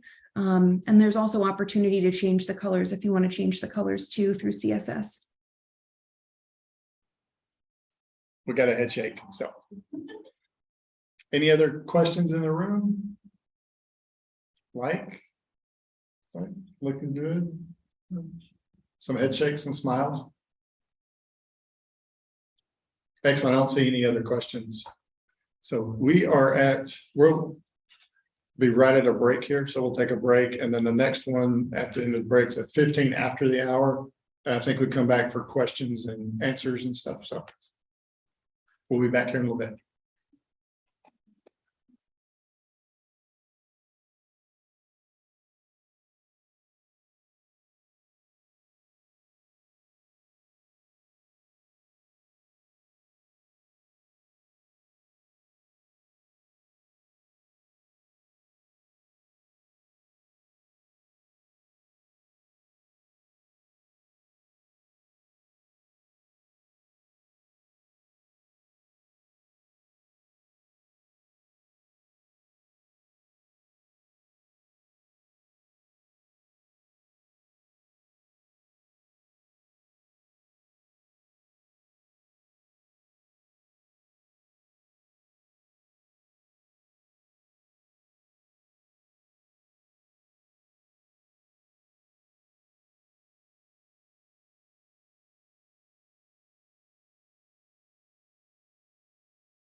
We do that. Leave your mind. Leave your mind.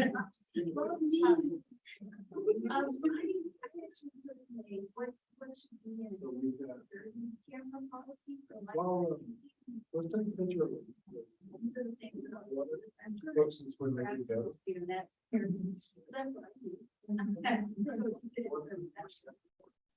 Absolutely. Everything. Yeah, so like, one CEO is important. Yeah, it's. He's gonna come to the organ. Yeah. I did try to, one of my guys that I listen to a lot uses it to summarize videos, so he records the video with his audio.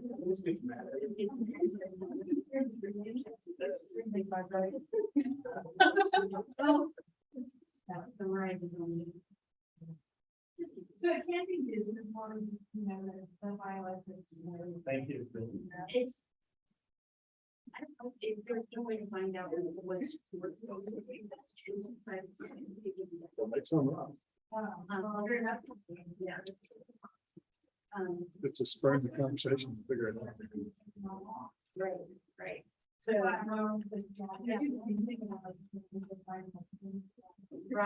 right.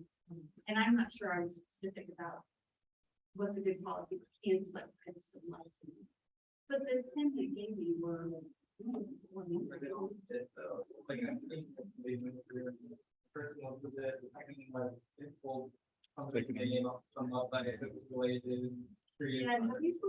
Was waiting for Eric. Are we unmuted? Yep. Oh, so I've been chatting and we're not. They look like they came in. Right, so it's 15 after the hour, and this was the question time period. And freeform, whoever has questions, we have ByWater staff here to ask if there are any questions. We also have other libraries, so anyone, any specific here at the policy, because I know y'all are going through a transition.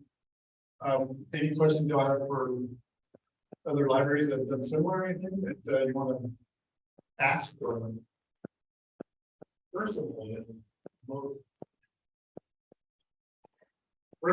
I'm most interested in seeing, you know, like acquisitions. I have an overview, high level what's up. I haven't actually watched some of the process. Any tips or videos or anything that we can share? Anything? We're going to use most of the acquisitions. Okay. And the acquisition is not crazy open source, but everybody has access to everything.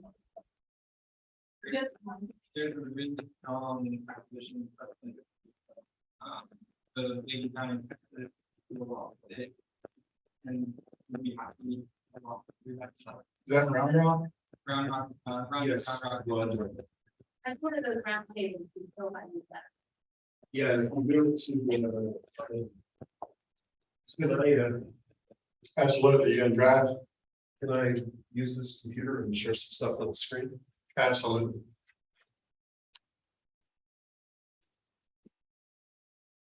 Can you repeat, Bill? Sorry, we can't hear what they're asking in the room. So one of the questions was from the folks at Corvallis. They want to see more in depth from users about using acquisitions. And so we were, and cataloging. So we were trying to set them up with some folks that might be able to give them examples. He was talking about the acquisition user group. Yeah, if you go to the koha-US site and under share, if you go down to special interest groups, the acquisition special interest group meets, I don't know if this microphone is on. Should be one of them. Yep, we can hear you. Thank you. Okay. So if you go down, you go to share and then special interest groups, the acquisitions group meets the third Tuesday of every month at 9 a.m. Pacific, which is noon Eastern. So I guess that'd be 11 in Kansas. unless you're way over by the Colorado border. And Rhonda is great. I don't do anything with acquisitions. But we've talked about it a couple of times, and I've gone to a couple of those meetings, and that's where all of the experts in acquisitions meet. And cataloging I do go to that one fairly regularly, probably about 6 times a year. That's the first Thursday of the month at 8 Pacific, 11 Eastern, so that'd be 10 here. And Heather Hernandez leads that group. She's the cataloger at the Maritime Museum in San Francisco. And she is just an amazing cataloging expert. And she's been doing this in Koha a long time, and she leads that group. And essentially for that group, people come with questions, or they say, I'm trying to do this and I don't know what I'm doing wrong. And if Heather doesn't know the answer, somebody in the room usually does. And those meetings are pretty well attended. You usually go to those too, Jason, don't you? I go to every. Yeah, Jason goes to everything. But it seems like there's usually about, yeah.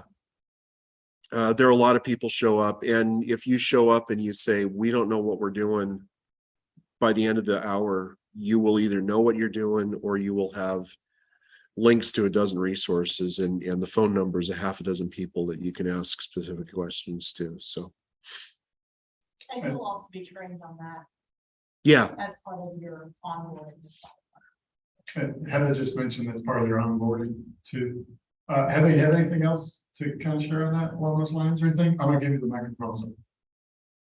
Another thing I can add while you're walking over there is that if you go to the koha-US main site and click on Learn and go down to Quick Reference Guides, I think that somebody has written, I hate computers without a mouse. My fingers never work right on them. I think there might be a quick reference guide for cataloging that you can download as a PDF. And it's just got some basic cataloging information on it for how to use Koha and where to find stuff, and just basic information about cataloging that you can print off and keep by your computer to reference. Resource, if you go to bywatersolutions.com/education, there are a number of blog posts, deep dives, questions of the week, things that come up related to, you can search by acquisitions, you can search by cataloging, find other information there. If you go to koha.bywatersolutions.com, it has a little more of a breakdown. It's a little easier to find it. Okay.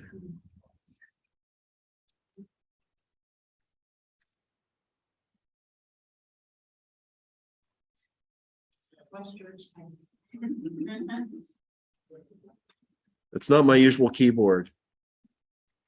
Koha.bywatersolutions.com. Did you say /cataloging or? Nope, just .com, and then that'll give you, you could pick any area that you want. It'll have like data migration at the top. Then there's some self-paced.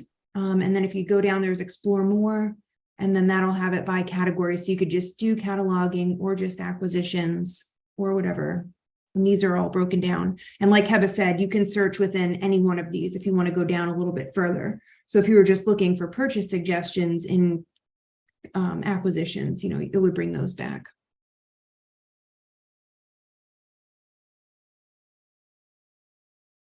So there's a search bar somewhere? Right at the top. Oh, right at the top. Oh, there it is. But type acquisitions while we're watching. There you go.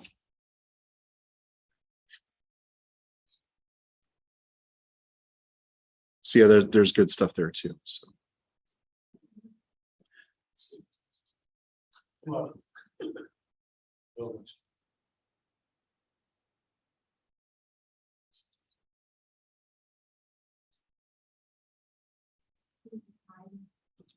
There.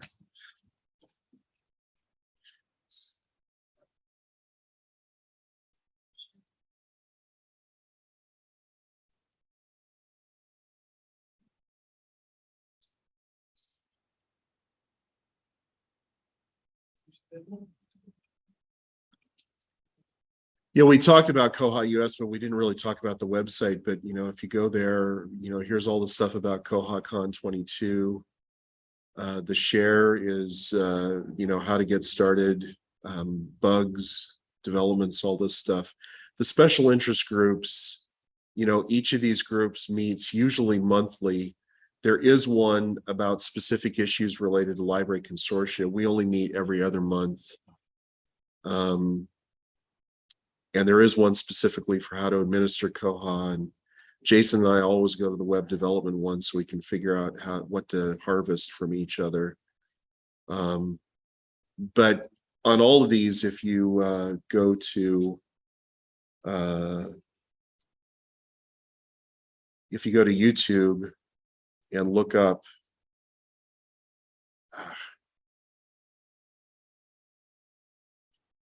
koha-US, we have a YouTube channel, and almost every meeting, almost every special interest group, almost every presentation that we've done at every conference since 2017 is available on the YouTube channel. We've got tons of videos. So if you want to see what a cataloging meeting is like before you go to a cataloging meeting, here's the cataloging meeting from 2 weeks ago. George, we had started creating playlists to go from, like, look at our playlist. There's one for cataloging, one for on the YouTube. Yeah. Over playlists, yeah. I never look at YouTube on my computer, it's always on my phone. Yeah, so here's every presentation from KohaCon 22 in Lawrence. Here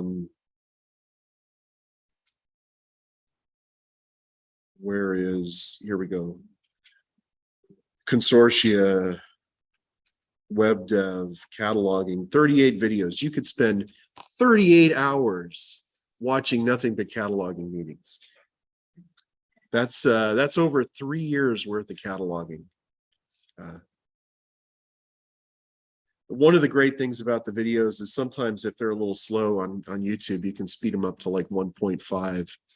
And so you could actually watch 38 hours of cataloging meetings in like, what's that, like 20 hours, give or take. It's the crash course. I also suggest signing up for the Monday minutes. Y'all have it yet? Most folks signed up. They didn't see Jesse and Kelly.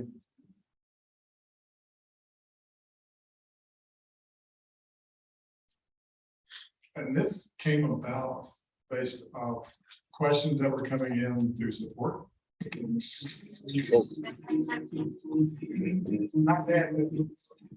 I did not mean to do that.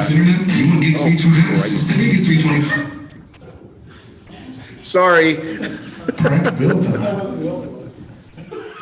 So this came about from questions that were coming up through customer support and common questions, so they would go through and do a Monday minute based off those. And they also noticed that when they did longer sessions, folks were only paying attention for maybe 3 to 7 minutes. So this is really short, once a week, and you can kind of go in and look at different topics.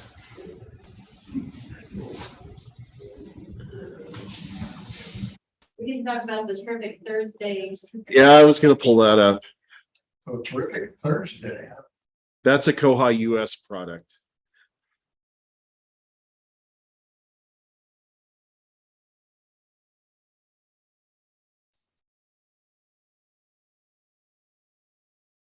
God, there are 60 of these, really?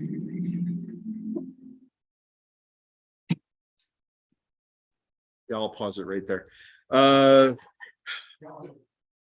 These are 2 people that are on the education committee at Koha-US that every other Thursday they record a video about some idiotic thing that they've done.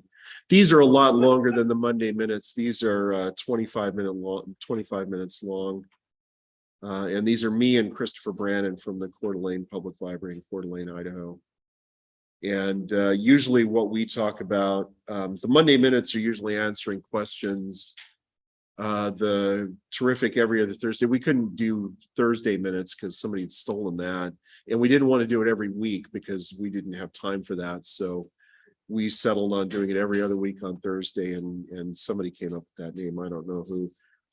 But these are usually more in-depth things like how to the one that we just recorded that'll be out next Thursday will be about how to when you change a pickup location in a drop down when you're placing a hold in the staff client and you want to choose a pickup location, if that location's closed, it will set a date so that the hold doesn't start until right before that library reopens. So it's a lot more about how to get in there and tweak things and modify the jQuery settings to do weird little things like that. It's a lot more in depth than the Monday minutes, and God only knows who watches them or what the people think of them, because we just record them and we have fun doing it. So.